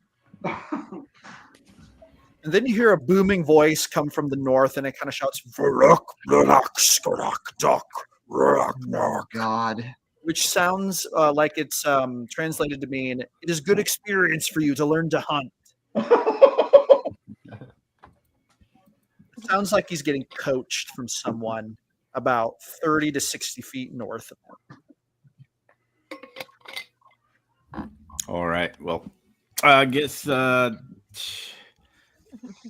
should. I think we got Hunter's Mark. I got. Yeah, I should be pretty much. Yeah, I'm just gonna keep that. I don't think I'm gonna do a. Yeah, that should be it. I'm good. All right. Now at this point, the adolescent draws the great club off his back, and then he kind of screams with this crazy, almost bloodlusting frenzy, and he almost looks like he just loses his mind, and his eyes like roll out to the sides as he charges at Omen. I mean, he comes in and he looks like he just looks like out of his mind, some kind of like giant fury as he swings his great club. Bring it. So the first God. attack. Oh wow, it's gonna be a 27 to hit. Oh. Does that hit? I would think that would hit an armor class 16 is last time I checked. The second one swings for a 14. Does the 14 hit? No, I have an armor class of 16. Okay, so no, he misses the second one. So damage on the first one. 19 points of damage. I'm down. I'm on the You ground. guys see Omen get clocked with the club. I'm unconscious. And he I'm at falls. 0. Oh, you're right at 0 exactly. Absolutely. Okay, so you're not in death saving throws. You're just knocked unconscious. You guys see Omen go down. Then you see the kid kind of like lean back over his shoulder, and he calls out. And I'm not going to say it in the giant, but he kind of shouts, "I got one!" And then you hear from back off in the distance say, Rook, rook, zrok you, which you hear Valenti to mean, here, son, I'll help you. Oh no. Anyway, so now it is Lotto's turn. Lotto goes running up to the giant and slams into him, trying to hit him.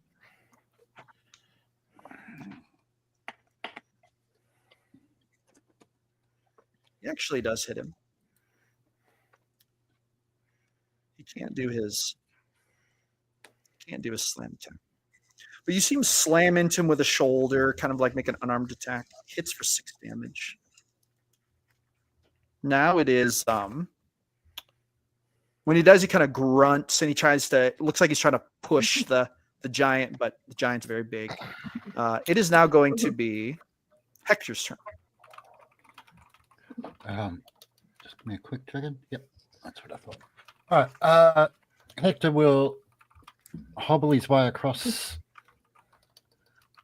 to about there, and that's about 10 feet or 15 feet from the door, and look towards the young frost giant and see his 3 new teammates in front of him, and he'll say, you fools are dancing with death. Here, he'll lend a hand, and I'll cast Bless on the 3 of them in front of him. Ah, okay. So Soul, you mean Soul, Lotto, and Omen? Yep. So they'll all get blessed. So 3 creatures within range, when a target makes an attack roll or a saving throw, they get to add a d4.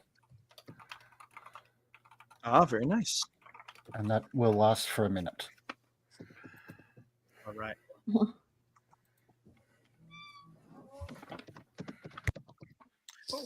Is that going to be the end of Hector's turn? Yep. Or does he want That's to his movement and action. That's all he can do. You guys hear some thumping going on kind of up north a little bit, about 60 feet north. And then you hear what sounds like a whistling sound. I've got to make a real quick roll here.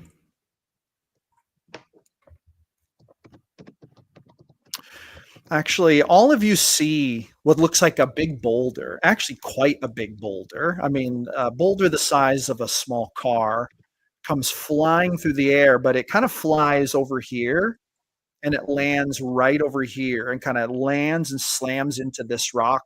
And you hear a massive, like, shaking and crashing sound. It does not do any damage to anyone, though. It was a miss. Apparently, the giant isn't quite sure where you are in relation to his son, apparently. It is now Soul's turn. All right. So as Soul sees Omen, collapse into the snow, you mean get impacted? yeah, his heart's gonna burn with a righteous fury, as this frost giant looms overhead. So I'm going to thrust my hand forward and cast Guiding Bolt. That was a 9 to hit. I don't think a 9 hits. A 9 does not hit. You feel Plus your weapon. +4. What were you attacking? Oh, true. I have Bless. I'm sorry, what were you hitting him with again? Guiding Bolt. Oh, gotcha. But Okay. I actually I get to add a D4 to that. Which was a 3, so that would have been a 12 total. The guiding bolt hits, but you see that it does not pierce the thick skin of the. Okay, so don't roll creature. damage. No damage. Okay. So I'm gonna cast this as I say, you strike down my ally, but you fail to stand unjudged. Behold the first light of your reckoning. And as it hits, and I realize it didn't do anything, I am very quickly going to move over to Omen and grab him and use my lay on hands ability as a bonus action to give him 5 hit points as I pull him closer to me and say, "Rise, my friend. The sun has not set upon you yet. The light still calls you forward." And yeah, that'll be my Omen, turn. your eyes jolt awake as you get some hit points. Thank you. Is it my turn now? You look up to see Soul and this big frost giant looking down at you, his eyes kind of like staring out to the sides. You get the sense he doesn't have a very high intelligence modifier.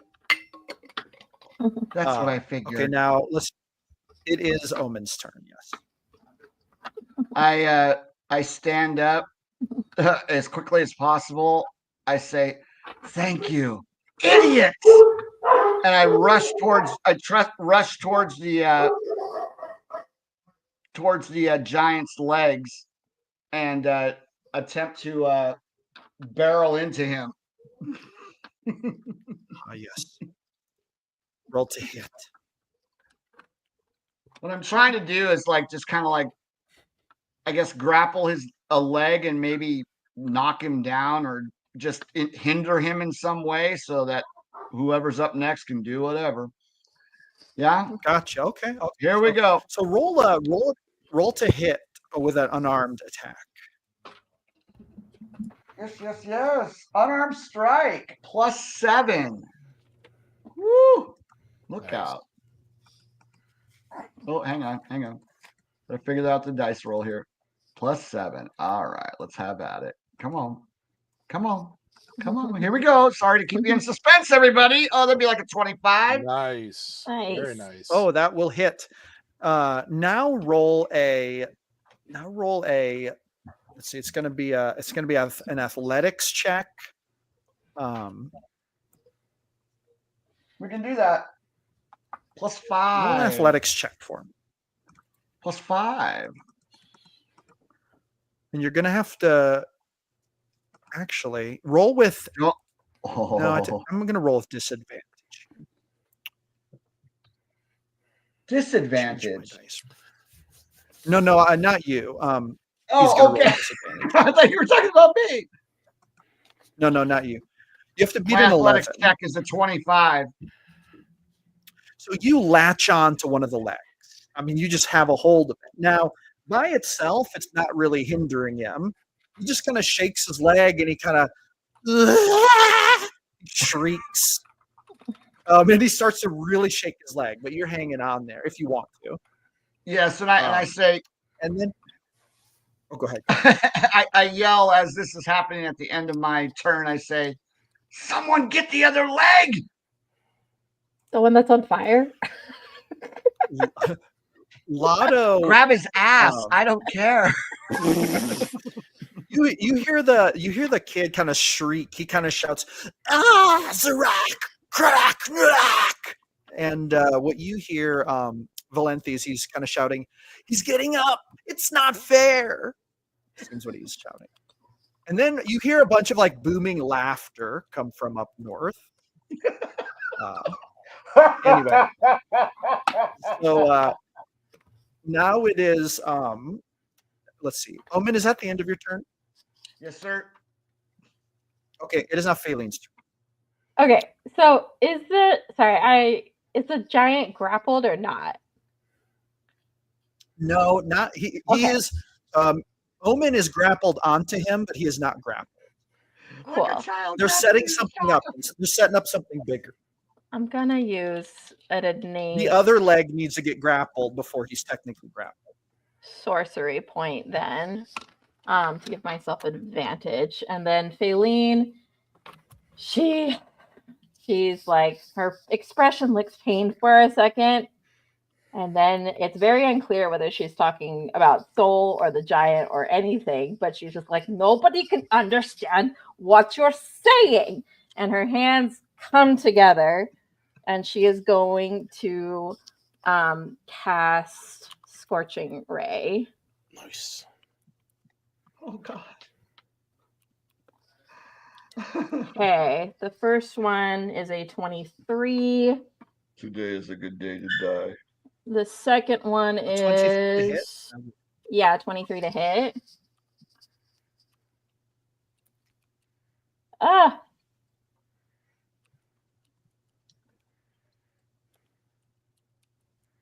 The second one is a dirty 20. That will And hit. the third one is a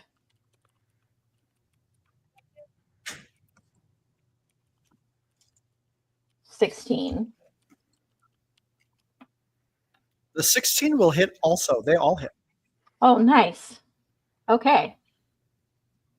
So that is 8 plus 7 plus another 8. So 23 points of fire damage. 23 points. All right. What? So you're like, you're like hitting him, and he starts just like, at first he gets hit, and then he gets hit again, and then he kind of starts to like notice he's getting hit, and then you kind of see him like flail his arms and shriek. He's like, he's just like freaking out, and starts trying to shake Omen off his leg, and he's just like having a very bad time. Okay. Faylene, do you want to make any movement or anything? Yeah, she'll take her movement to go behind here.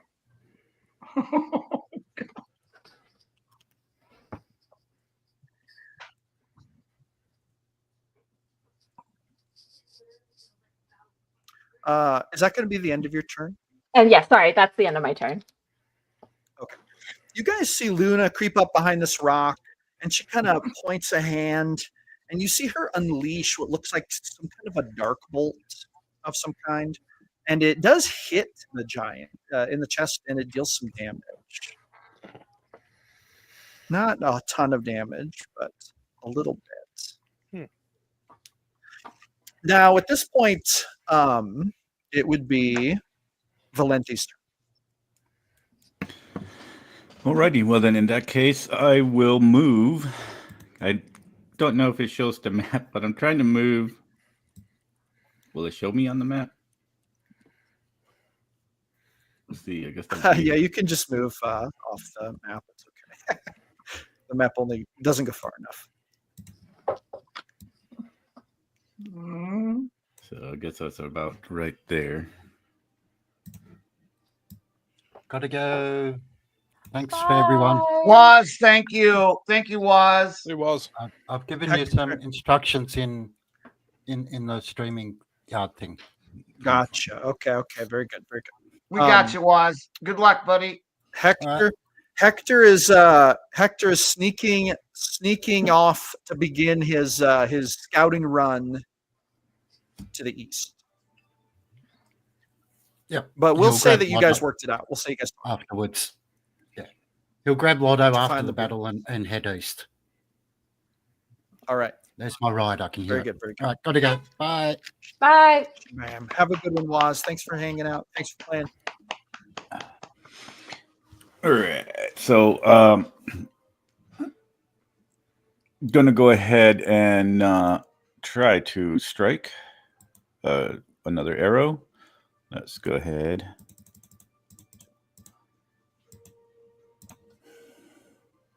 Oh my god.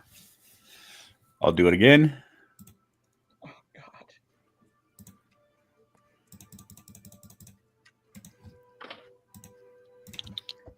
What the heck? I didn't say advantage. Sorry. Don't mind that. Oh, That was I don't know how that got to advantage. Oh, we're always looking for an advantage. That would be a 19. a 19 will hit. All right. So that would be roll that one and that one. And that's 3. Okay. With. So that's 13 damage. 13 damage. And then that was supposed to. So I'm gonna drop the hunter's mark because now I got 2 arrows lodged in this thing. So and use a bonus action to cast. Let's see. I think that's how it works. So take immediately after hitting a creature with a weapon. Okay, so after you immediately hitting, I'm gonna cast Ensnaring Strike. It has to do a strength check of 12. Strength check of 12.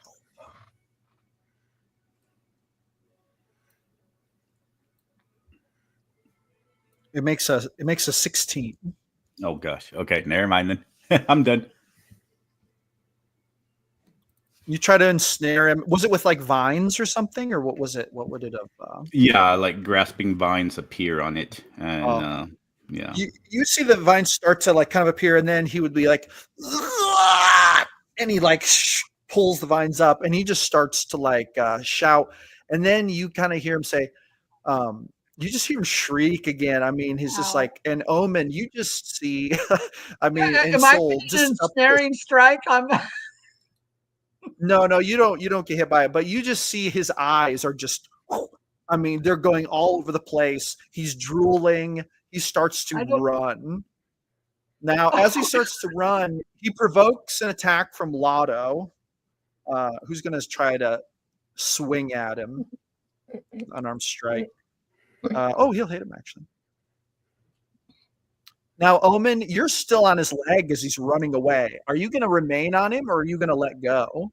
Can I use the disengage action as a bonus action or something now, please?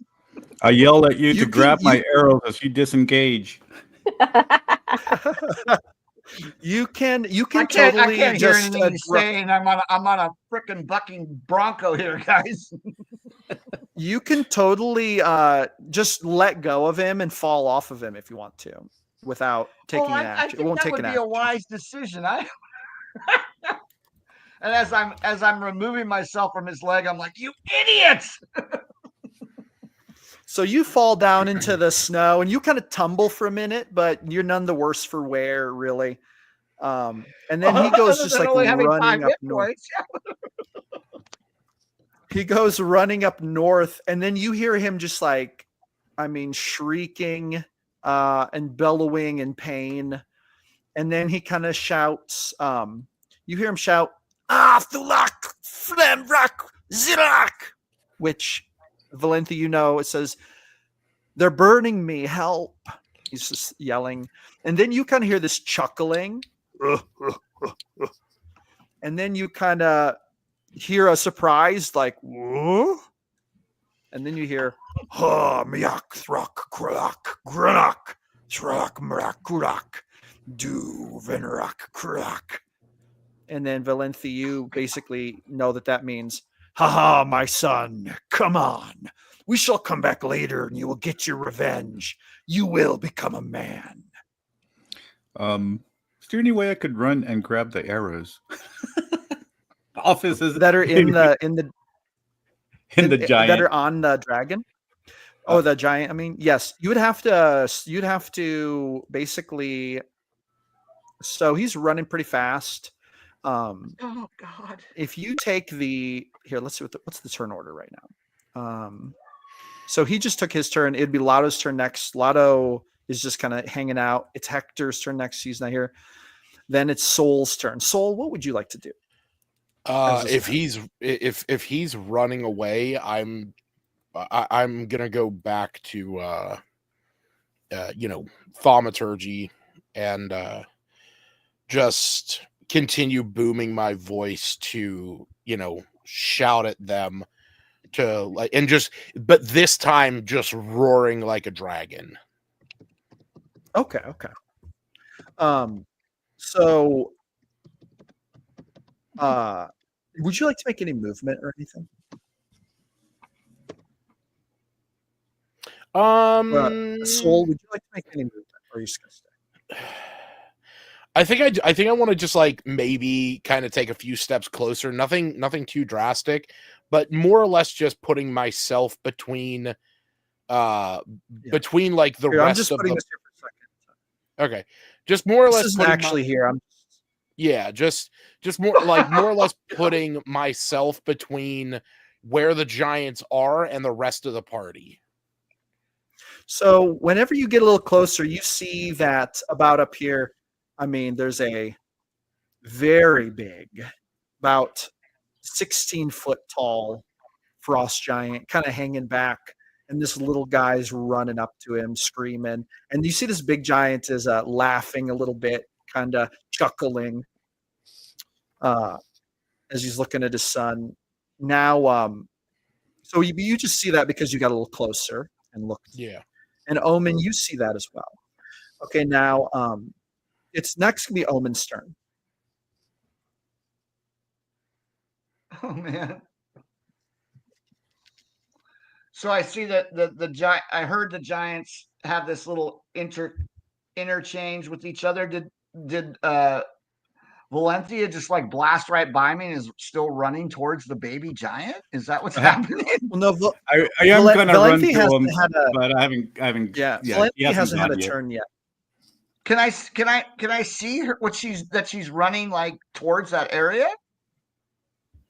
You probably can't see her right now. For one, there's like some rocks in the way, and also she's quite a Okay. ways away from you. That's fine. So, but Soul is within, or Soul. I'm sorry, Soul is within 15 feet of me. Yes.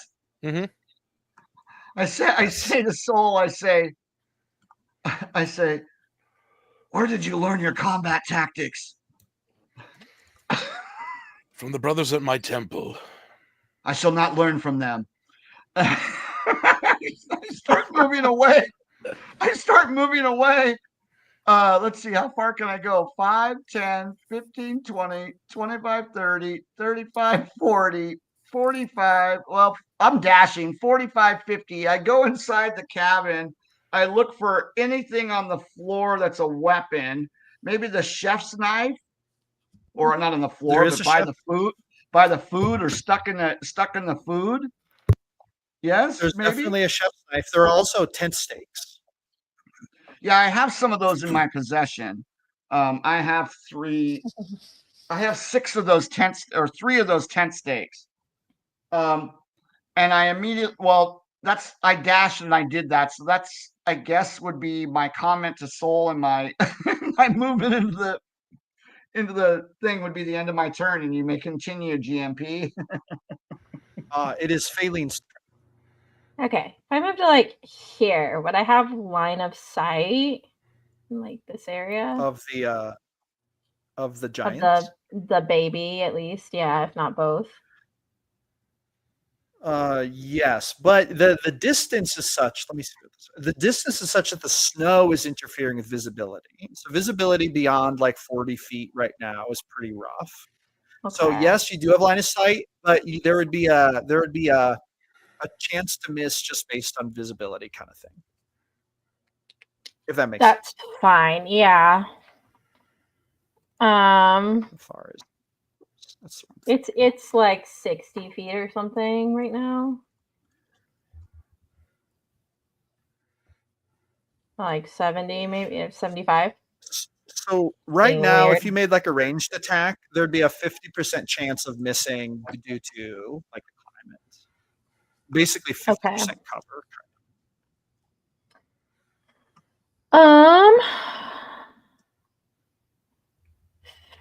Failing's gonna go for it. She'll cast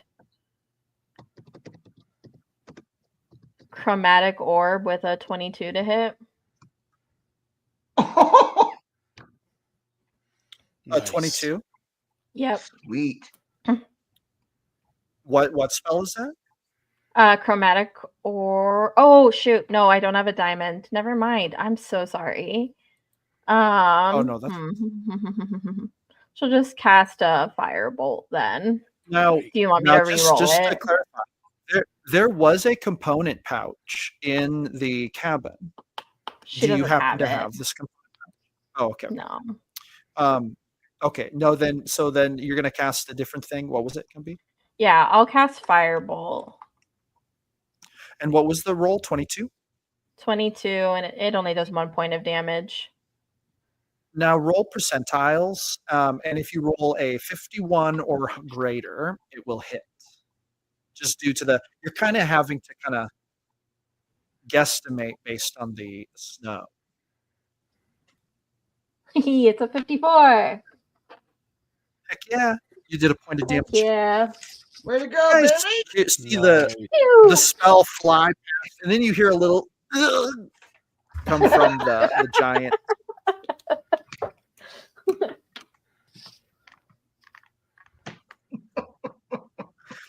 Now, at this point, Faylene and Valenthe, actually anyone who wants to, should roll either a nature or a history check about frost giants, because you might have picked up a couple things here that will supplement your previous attempts to Oh, you got an discern 18. some things.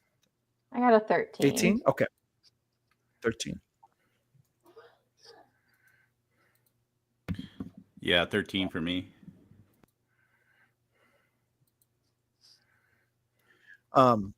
18 so far is the only roll that has yielded any additional information. Did anyone else, Omen, did you want to roll? I'm inside. Oh, is this like just what I that's- perceived since the battle? Yeah, based on what you've been hearing, you can make the check too if you'd like. Absolutely, then. You said perception, yes? I'm sorry. No, it would be either history or nature, whichever is better. Oh, thank you. Okay, hang on. They're both plus The one. soul is picking up on something. 12. Okay, so no, you don't pick up anything, but soul, you pick up on kind of how this is going, and you seem to notice that there's this. Actually, while I'm saying this, I'm realizing, Valenthe, you should roll with advantage for a reason. But Soul, you're picking up on something like there's a reason this big giant hung back. He didn't come in here, and it looks like it was never his intent. And he's almost looking like he's chilling out there, watching this young one come running up. And it almost reminds you of a rite of passage situation.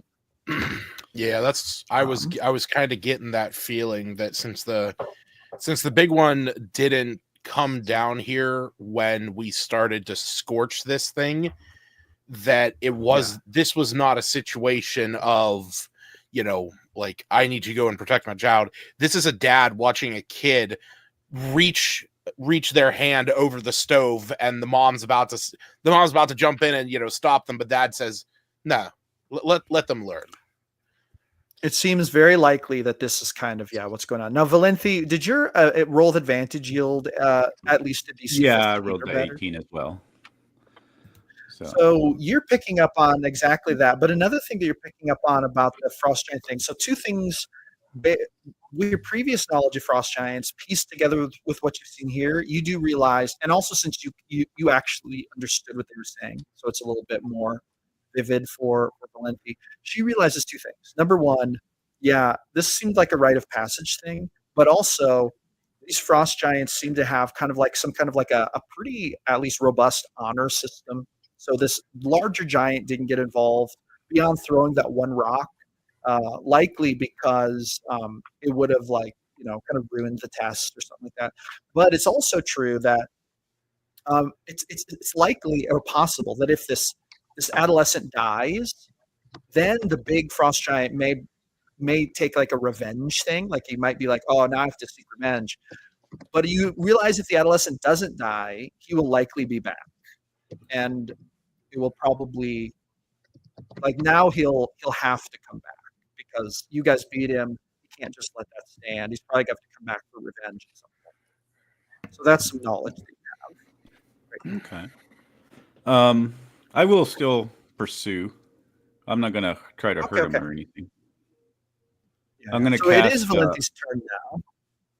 So I'm going to cast Zephyr Strike to double my speed, and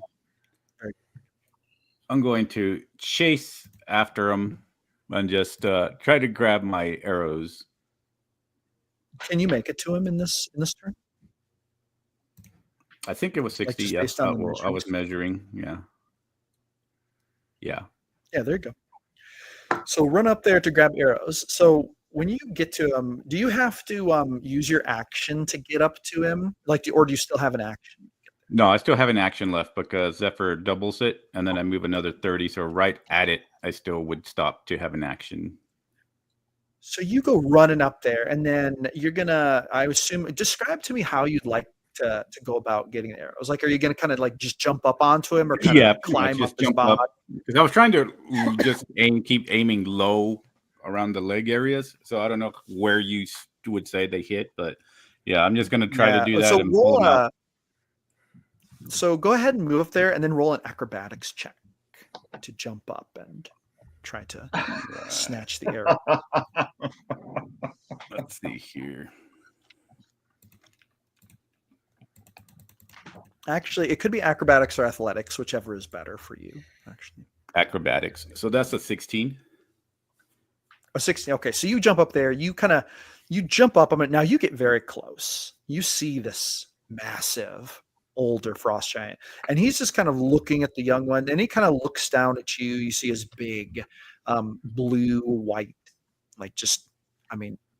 icy gaze come upon you as you jump up and grab your arrows, and then you hear him kind of boom out in laughter, and the adolescent kind of swats at you as if trying to brush a big bug off their body. And he does get like an attack opportunity. It's gonna be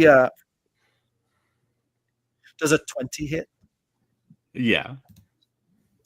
Okay.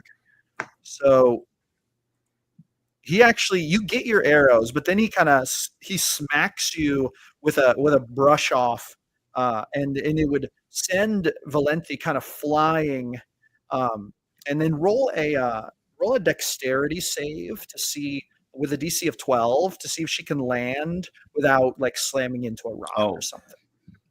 Well, yeah, no, I'll probably hit the rocks because she rolled a 1. A fumble? Yeah. Oh no! But at least it was the slap helped to get the arrows. At least. She did get the arrows, but then you guys would see Valenti get slapped, and she would kind of fly 10 feet back, hit the ground, roll, and then slam into this rock right here. So Valenti, you should be right here. Right and you take I can't move. Where is it? Oh, you take 9 points of damage altogether. Okay. Alrighty. Valenti will raise her arrows from the ground at the large giant, knowing that they're going to return, and she's going to have to share this eventually. So, alrighty. I got my arrows. I'm happy. I'm going to go and look for the other arrows whenever I get my bearings. The 2 arrows that missed. Okay. Very good. Very good. Now, with that being said, these two, he comes kind of running up here, and this big one just kind of turns, and he's still laughing, and the two of them start to walk away. You hear this adolescent one kind of crying and whimpering. He's like, and then you also hear this big one kind of turn behind him and shout back. He shouts, "Zaluk skulnuk minor, grunuk warak glak," which Valenti, you hear to say, "Farewell, little people. We will be back. This is our hunting ground." That's basically. And I will yell back, "I look forward to it." And then you kind of hear their footfalls just like disappear, moving northward, don't. grow quieter. And that will take us out of combat rounds, unless someone wishes to give chase. Nope. Nope. I'm all for defense, but I am not chasing giants. I'm going to eat All right. the 2 berries that I had left. I'm going to go use the restroom real quick. I will be back. Yes, perfect. I do. I have to. Let's take a break, ladies and gentlemen. Yeah. A very tiny break. I don't think there's anyone listening right now. Dang it. The chat is silent. Silent chats. Oh, Stacy just popped in an intermission. Thank you, Stacy. Thank you to everybody that's watching. Can they hear me now? I see 10 people watching. Can they hear me now? Well, I can hear you. I don't know if they can. Oh, yeah. Yo, everybody. Oh, there's some people in the chat. Let's see here.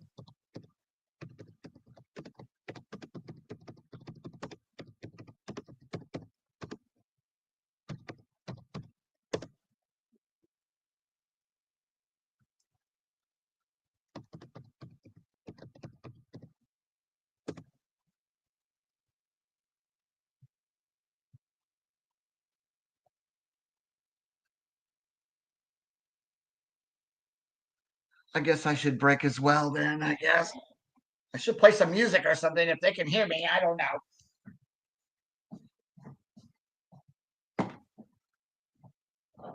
Oh my God.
All right. I have returned. Welcome back. I'm here. I just got food in my mouth, so Oh, that's fine. Omen. Oh, Omen's not here. Never mind. So, now after the combat, we will kind of fast track this part, but Hector, and Lotto, they team up and they take off heading east to do a scouting mission. I'm here. Are we live still? We are. Oh, well, excuse me my absence. No, you're gonna fine. I was going to sing a song for everybody while we were on the bathroom break, but I didn't know if we were live or not. I fast tracked that Hector and Lotto took off on a scouting mission. yeah. Did they tell us what they were doing specifically? Yeah, Hector said he was going to look for the forest that was written about in the Wizard's Journal. Oh, no. That's where he's going? Okay. Yes. I knew about the East Forest. That's, well, I don't know. Depending what the group is doing. They moved to the east.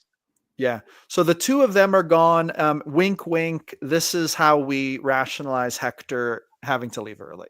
And when he gets back, he'll have to roll some survival checks to see how it went. Him and Lotto. But Omen, in the cabin, Luna would walk up to your character and she'd say, "You're hurt. Your face is completely smashed." I say to her as I gathered the knife, I gathered my clothes, I grabbed the brain of the scorpion, I placed it in some sort of satchel or some sort of way of carrying it, if that's available. I grabbed the alchemist kit and I say to her, my injuries are unimportant. However, I believe that I will be suffering many more injuries if I surround myself with you and all of you.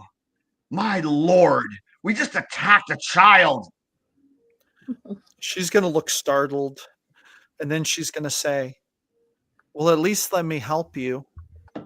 I do not need your help. And at that moment, I place my hands upon my chest, and I'm going to cast healing hands upon myself Oh, okay. for 2 dice 4 hit points. Woohoo! Shebang. Look out! Here it comes.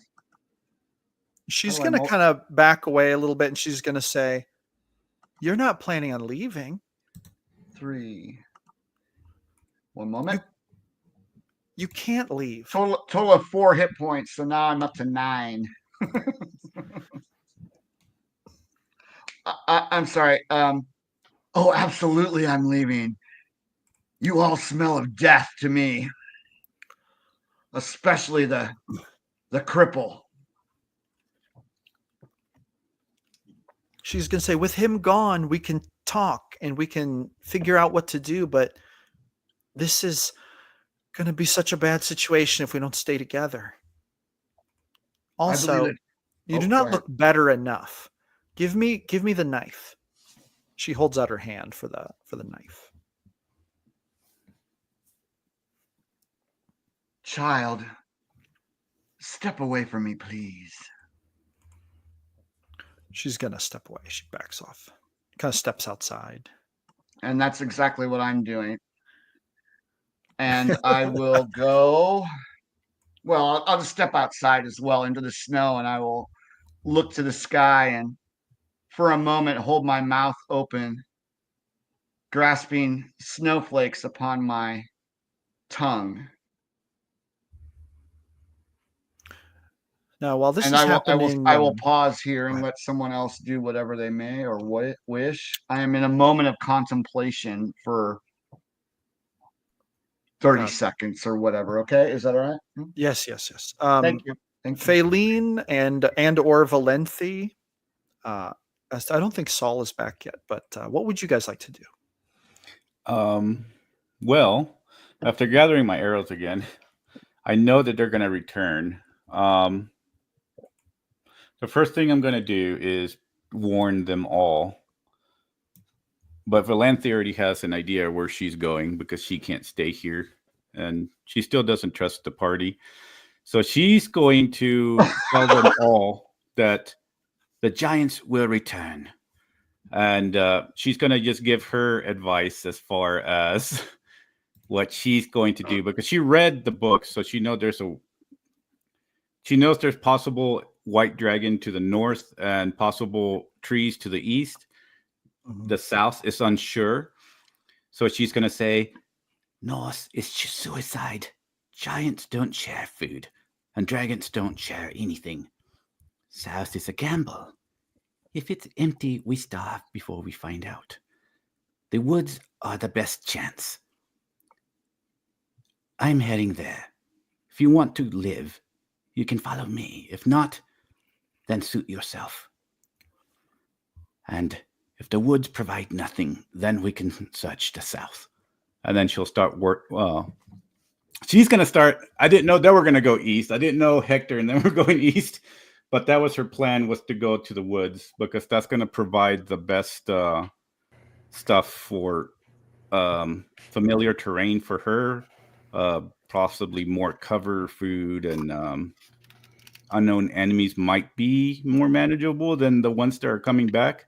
And if there is a possible white dragon from what she read to the north, she's thinking woods would probably be the best chance. And if there's nothing else, then they can go to the unknown past south. So now Sol and Faylene, I'm sure you would hear this conversation going on out in front of the cabin. If you she's making it well known to everybody. Deciding what they do is up to them, and then she'll just start moving east. Oh, well, as you start moving, I say, follow you? You almost got us all killed. That is a laugh. And she keeps walking. She doesn't even care. That's fine. Luna looks at Omen, kind of looks at the retreating Valenthe, and then she looks over at Faylene. And then she Faylene, you see that she looks very worried.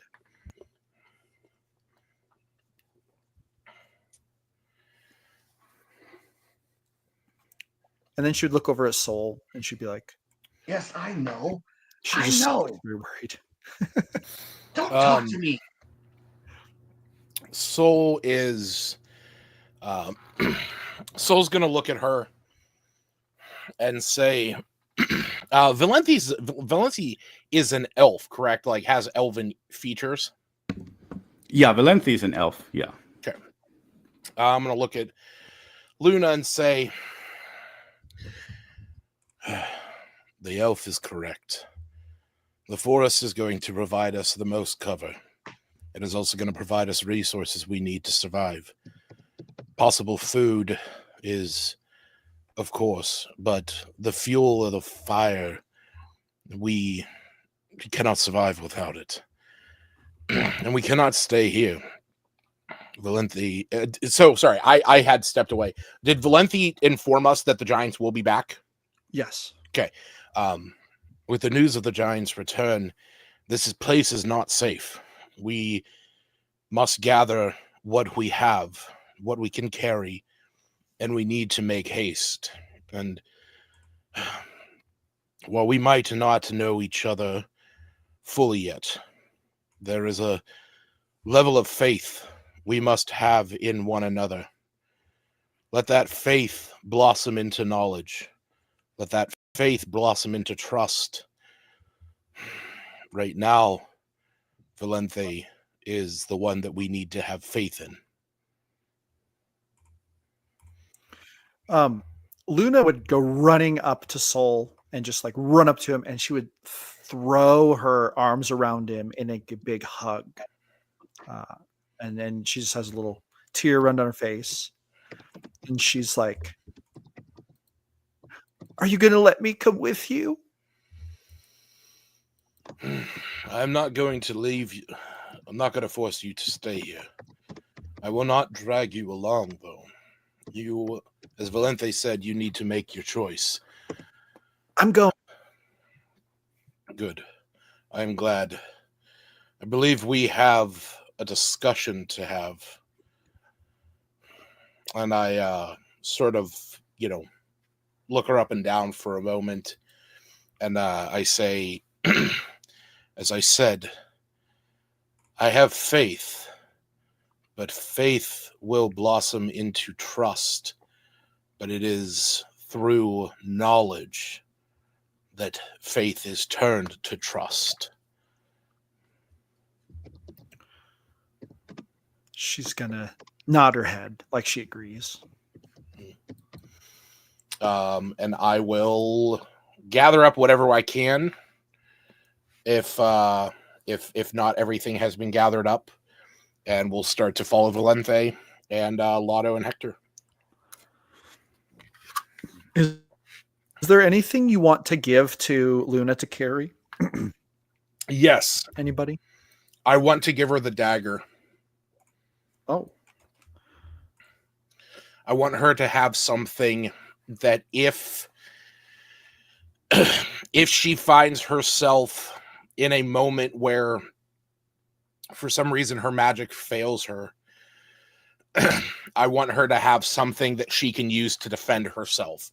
As Soul has his claws and his breath weapon, he does not know if she has something that she can naturally defend herself with in case, for some reason, magic fails her. And I'll kind of express that. I will express that to her as the reason I'm giving that to her. So when you give it to her, she would reach out and take it, and then she would kind of hold it in her hands, and then this strange wind blast just blasts past all of you. And then all of you should make a quick perception check. The hits keep coming. Oh, sweet. That's a nat 20, so that's a 21. Oh, wow. Okay. I got a 20. Nice. 20. I got a 7. That 9 is not accurate. I got a 7. Oh, I'm sorry. I got a 10. Excuse me. Yes, I got a 10. Sorry. Oh, okay. So you, Omen, you hear like a whisper on the wind. Yeah, I was. You hear like my head was up, meditating and listening and catching snowflakes upon my face and my mouth. and then And you I hear this. hear ominous whisper. Now, Soul, now, Faylene, did you make a perception check? You're muted. Did I mute you? Oh, you. Oh, whoops. Yeah, sorry. I got a 22. Okay, so the three of He's you, back. Soul, Faylene, and Valenthe, you all hear this whisper, and it's basically it actually sounds like it's okay. Do any of you speak Sylvan? No. No. Yes. So you all hear a word or like a phrase in Sylvan. It just flies past on the wind. But Valenthe, I speak Sylvan as well. How about that? Nice. I'm sorry, I didn't know that. I'm a horrible no, player. you're fine. I don't know my character sheet. Oh no, you're fine. Unfortunately, your perception check wasn't high enough to actually hear the make out the words. It was just that the whisper was there. Are But you looking at me right now? Valenthe, you hear the whisper, and you realize it says, "Use it." Like that's what you hear. And then Soul, you see her look down at the dagger, and you feel the sense of foreboding. And you see her look at it, and you see her eyes glance up at you. And for a moment, you see this wildness go through her eyes. Roll an insight check. Oh boy. That's a 15. For a moment, Luna's eyes do not look like the eyes of an Aasimar. They look like the eyes of what Soul can only describe as a wild animal. However, almost as quickly as it comes, the moment passes. And then you see her look down and you hear her whisper, "No, stop." And then she looks back up at you and smiles, and she says, "Thank you." And then she would put the knife in her like belt. I'm gonna look her dead in the eyes, and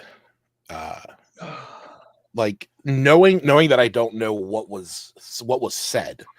Yeah. I'm going to look at her and say, sorry, before I say this, is it a fair walk to where Valenthe said the forest is?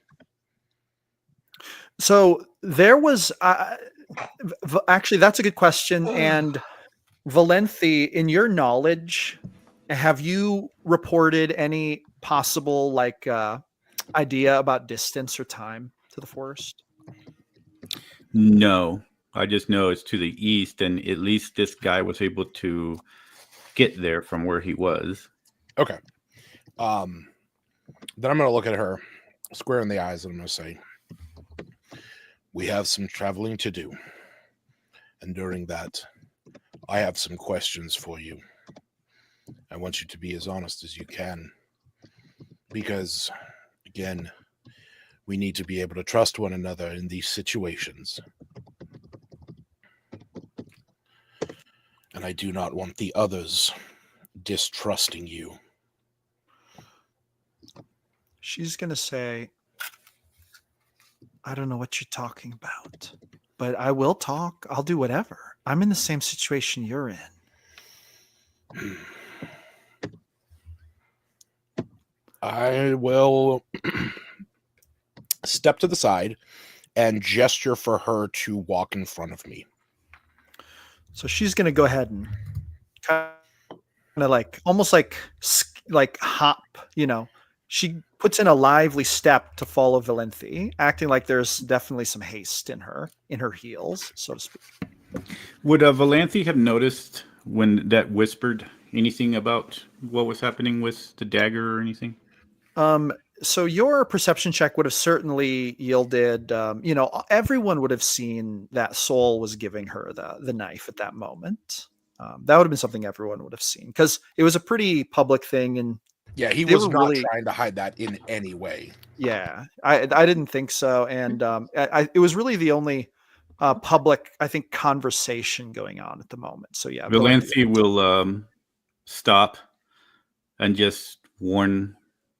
And she'll look over to Luna and it's like, "Do not get near me. I don't have a problem if you are following. But I shall stay ahead. Luna kind of slows down a little bit and she's like, oh, okay. And then she walks a little slower, kind of keeping pace. And then Valenthi will recontinue her walk. Okay. You will see that she's kind of walking a little bit more painfully because she's still pretty hurt, but yeah, she'll continue her walk. She's gonna eat 2 of the berries that she had left and try to get 2 more hit points back. The last thing the soul's going to do there is he's just going to look back at Omen and Faylene and just kind of, looking around the corner of the building, just say, "Are you coming?" And just sort of gesture in the direction we're going, and then I'm going to follow Luna. Faylene will look at Omen. Is he still got his eyes closed? Yes. She'll walk up to him and gently, very, very tentatively touch his arm to try to get his attention. Oh, I immediately look down from the sky and I look towards you. And she says, our companions are very arrogant, are they not?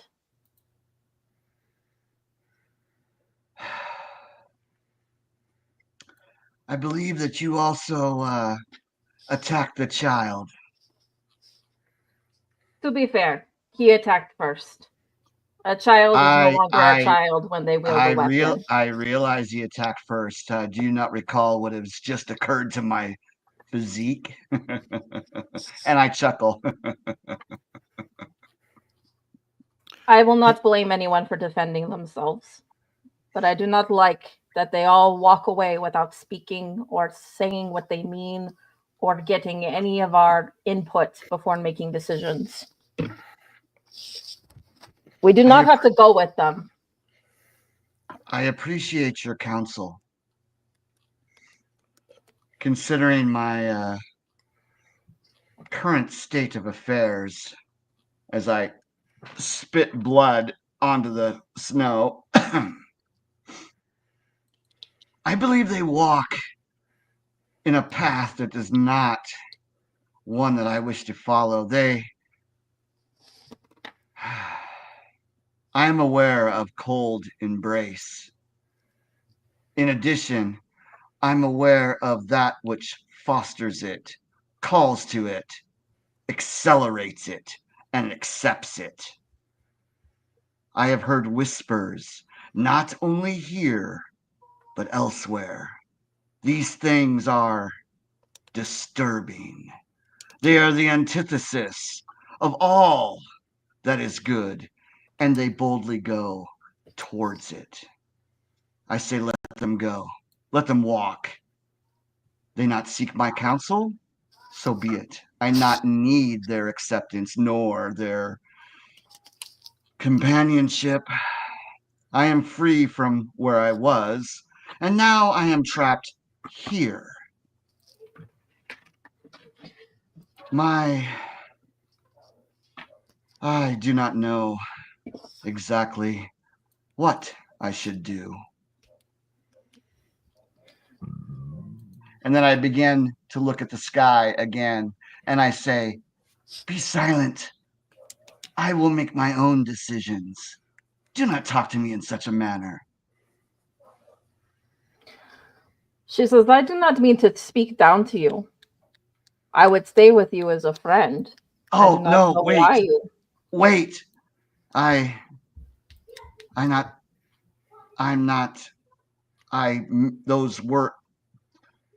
Those words were,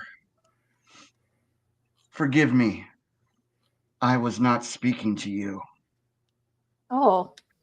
I was speaking to you, but then I was not. Forgive me. Forgive me. She says, it is okay. This is not the strangest thing that has happened to me today. Uh, Nor is it the strangest thing that I have ever experienced either.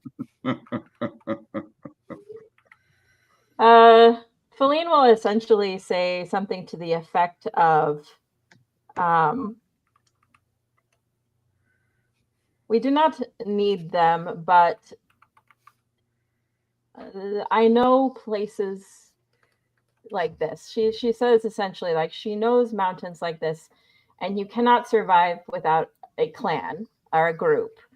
But she also expresses like trepidation that this group will actually be able to keep anybody alive.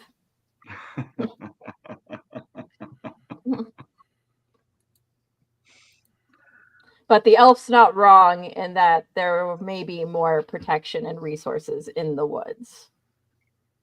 Certainly the cover of a forest. I am familiar with these lands of trees and shrubbery. Silence. However, if I am to be near them, I may perhaps wish to keep my distance, for I believe their decision making is questionable. Feline agrees and says, we can follow, but fall back and leave if there's more poor decision making. I can move without trace, sort of speak.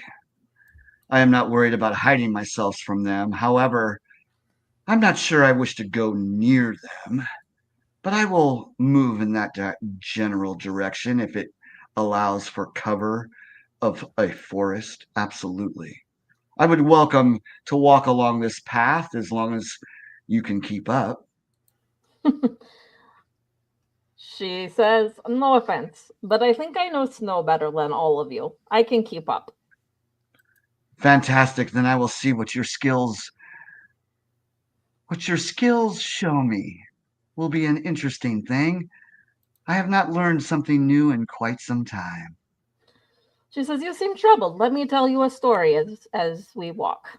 And I would listen to your tale, but let us move with alacrity because those giants are troublesome. She's like, I can walk and talk. And she'll start like, she moves very fast because she's a wood elf. So I would like to make a flanking maneuver if you guys will allow us to not really make our intentions known that we're following you, but not really completely hiding it from you. But yeah. I'm gonna keep 60 to 80 feet at least of distance away. Would you like to make a stealth check? Oh, absolutely. Well, Yeah. no, I'm not really trying to hide completely as of yet from those companions, but I am making it known that I am keeping my distance from those comrades. I would like to make a stealth check just to be like, kind of like, not draw attention to. Sure. Not even necessarily the group, but like to anything in the area. I'm gonna mimic her then immediately. If she does that, then I'm gonna observe that and go, I can do that. Yeah, she wants to be light-footed, and she rolled a 20, so heck yeah, 30-20. Well, hang on a second. That's a 12 there, but I have +9 stealth. Oh, +9 to the 12. Nice. Yes, sir. Oh yeah. No, you two are being very stealthy then. I can be as stealthful as you'd like. It's blending right into so following 60 feet behind, basically blending in. So let me get this straight. Everyone confirm if this sounds right. We have basically Valenthi leading the way. Valenthi, would you be following Hector's tracks? No, Valenthi does not like Hector one bit. So she's going to she wouldn't care what he's doing. Okay. So she's going to follow. She will try to find the fastest path there. So maybe she can figure out what this group wants to do. She doesn't mind leading, but she's also going to do the same thing because she's going to be 60 feet. She's going to be watching, and she won't leave them behind. But yeah, she's going to be kind of far ahead, like maybe the same distance, 60 feet ahead. So it sounds like we have Valenti out front, not necessarily following Hector's tracks, choosing what she thinks is the best way east, basically. And then we have 60 feet behind her. We have Sol and Luna trudging. Sol, would it be fair to say that you're acting a bit distrusting of Luna as you march? I don't necessarily think.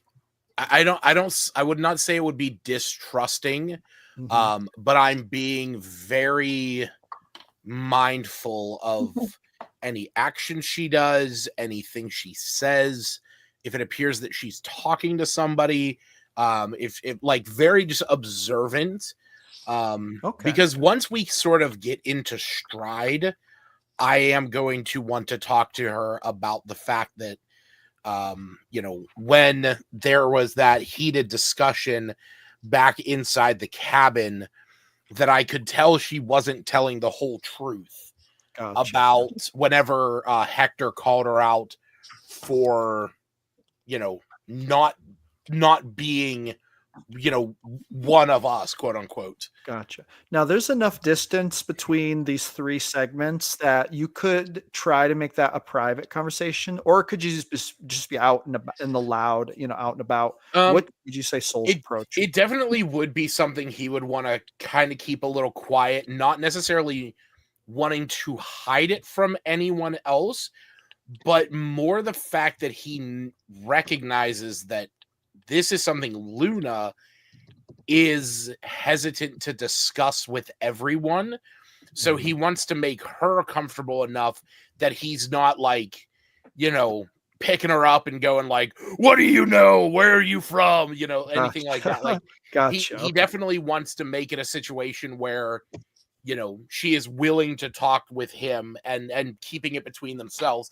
And then eventually, if the information he learns is pertinent enough that the rest of the group, that he feels the rest of the group should know, then I will approach that. Gotcha. Okay. Very good. I had to restart my Barodia for a minute. I had to do that, a couple times. Okay, now, and then back 60 feet from you guys, we have Faylene and Omen who are sneaking quite successfully, unseen. Bigger map? It should be this. Oh, well, we will need one eventually, actually. In fact, we're going to go to our final scene here, but I need to select all the pieces so that Thank you. So we don't forget them. All right.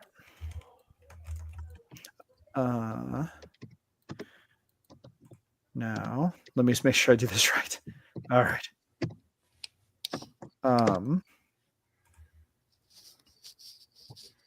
Okay, we're going to take this out. Yeah, okay. We're getting somewhere.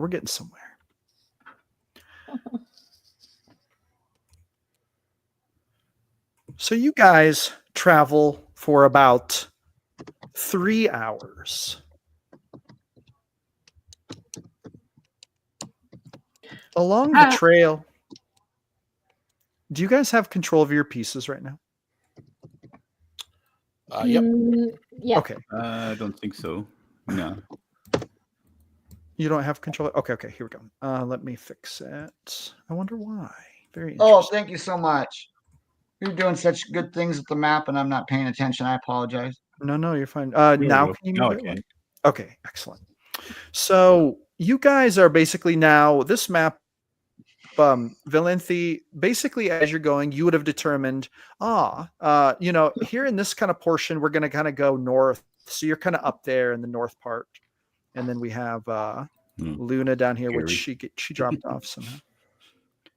And then we have Hector's not on here. And then we have Faylene. Yeah, and Lotto's not here. Okay, this is everyone. So you guys are walking, and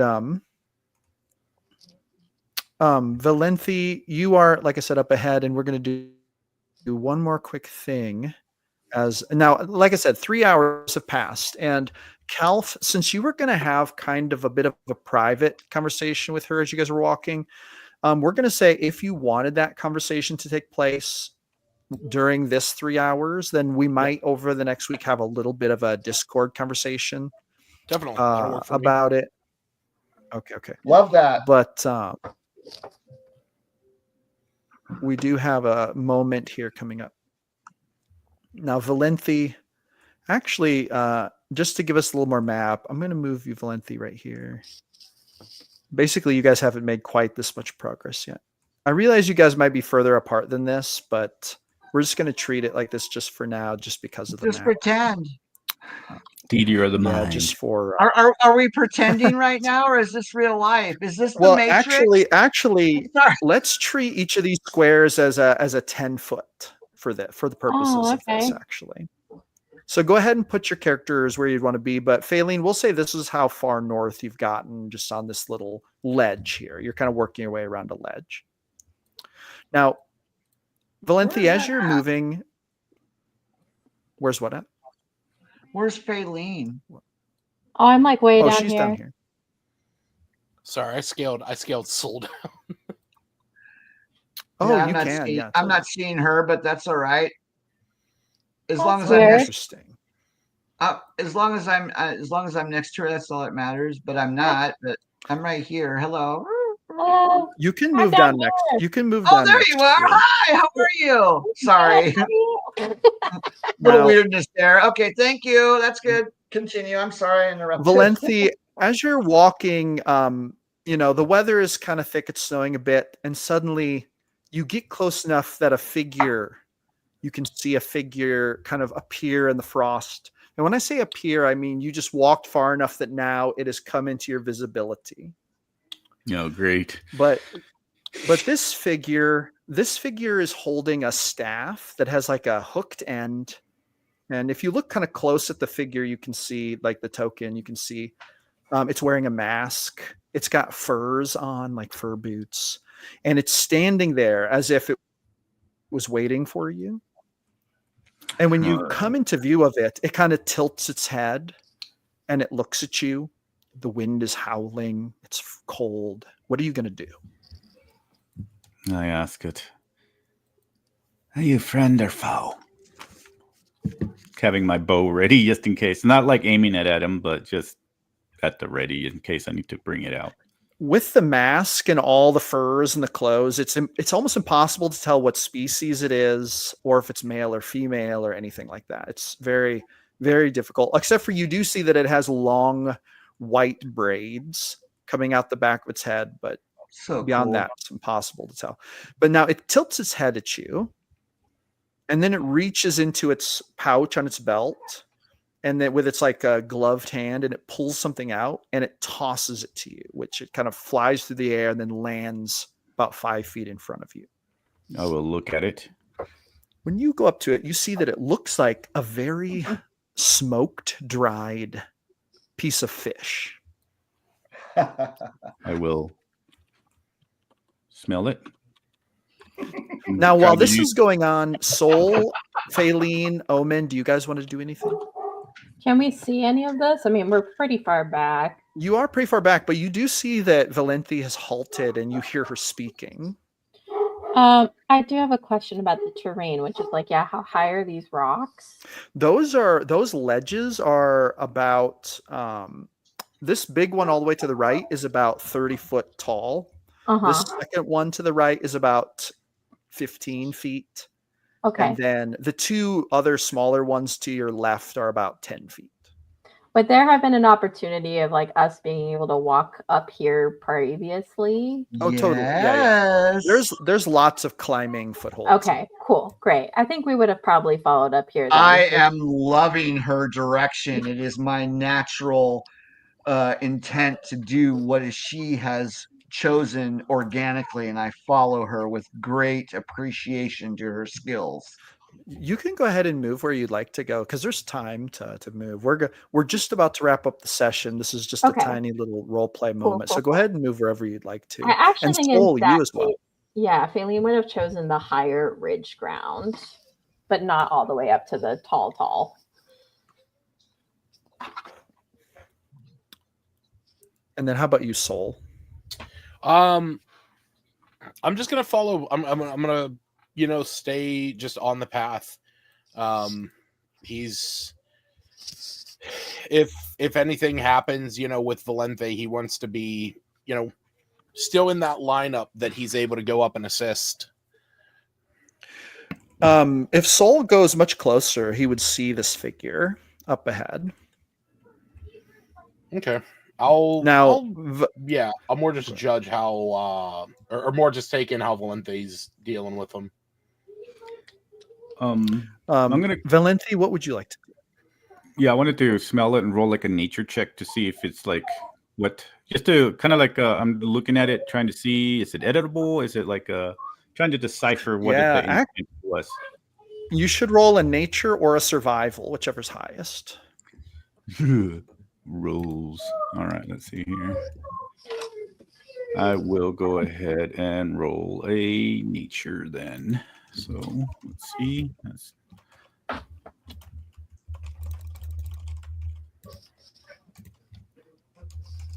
11.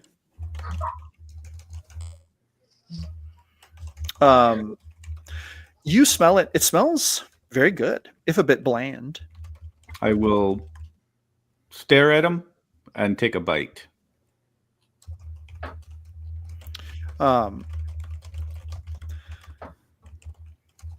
You take a bite. It is tough. It tastes like it would probably last for 2 years if it was in storage. It's so tough. But it does taste edible, if bland, once again. Spices seem non-existent in this piece of fish. I am pretty full from my 2 berries, but I'll take it as a offering of thanks, and I will nod. This figure now reaches out their other hand, the one that's not holding the staff, and then kind of like makes a gesture of like follow, like a come here or a follow or some kind of gesture like that. I will attempt to follow, but I will also go ahead and do sign language. Oh, okay. To see if it recognizes sign language. If anyone else wants to do anything, feel free. We're just about to wrap up here. We have like maybe 2 more minutes. Very, very close to the end of the session. Seeing that they've stopped and not seeing a clear explanation why, Faline, she has a habit of kind of like always just stream of consciousness and stating the obvious. So she would like whisper to Omen, like, oh, they've stopped, let's get closer. And she would try to sneak up to this point. Okay. Now, when you try sign language, Valente, you do not get you don't get a response. In fact, this figure lowers their hand and then cocks their head to the side, almost in like a kind of a universally confused gesture. And then it would nod. It would speak, and it speaks in actually what sounds like kind of a gruff female voice, and it would say, "Ugra krak thrar zukak ganurskal." Now, do any of you speak Orc? Nope. So there's nobody in the party one speaks Orc. Language. It was going to be between Orc or Dwarvish, and I chose Dwarvish. Yeah, I picked Dwarvish as well. Luna would turn to you, Valente, and then she would say, "Did you understand what she said?" She says, "No, I did not." She would translate for you, very roughly, as if she barely knows it. She would say, "I think she said, 'Who are you and why are you here?'" She says, and she'll Valente and Sol and Faline should also roll an insight check real quick. Omen, if you're near Faline, you should also roll an insight check. Oh man. Yeah, that's crap. That's a 5. Yeah, that was crap. And this is for my good stats. That's an 8. Okay, I'm sorry. Go ahead. Valente. Was Valente also rolling an insight? Yes. 21. 21? Okay. All right. Omen, I'm going to message you something in Discord. Okay. I got a 22. You got a 22? Yes. I'm also going to message you something in Discord. Secret. Oh, I'm probably not looking in the right spot. Oh, just in the private messages on Discord. Oh. Oh, private messages from the GMP. Ooh. And what did you get? Oh, Failing, you rolled low, didn't you? Is that right? Yeah, it's not good. All right. Valanthe will turn back to the figure and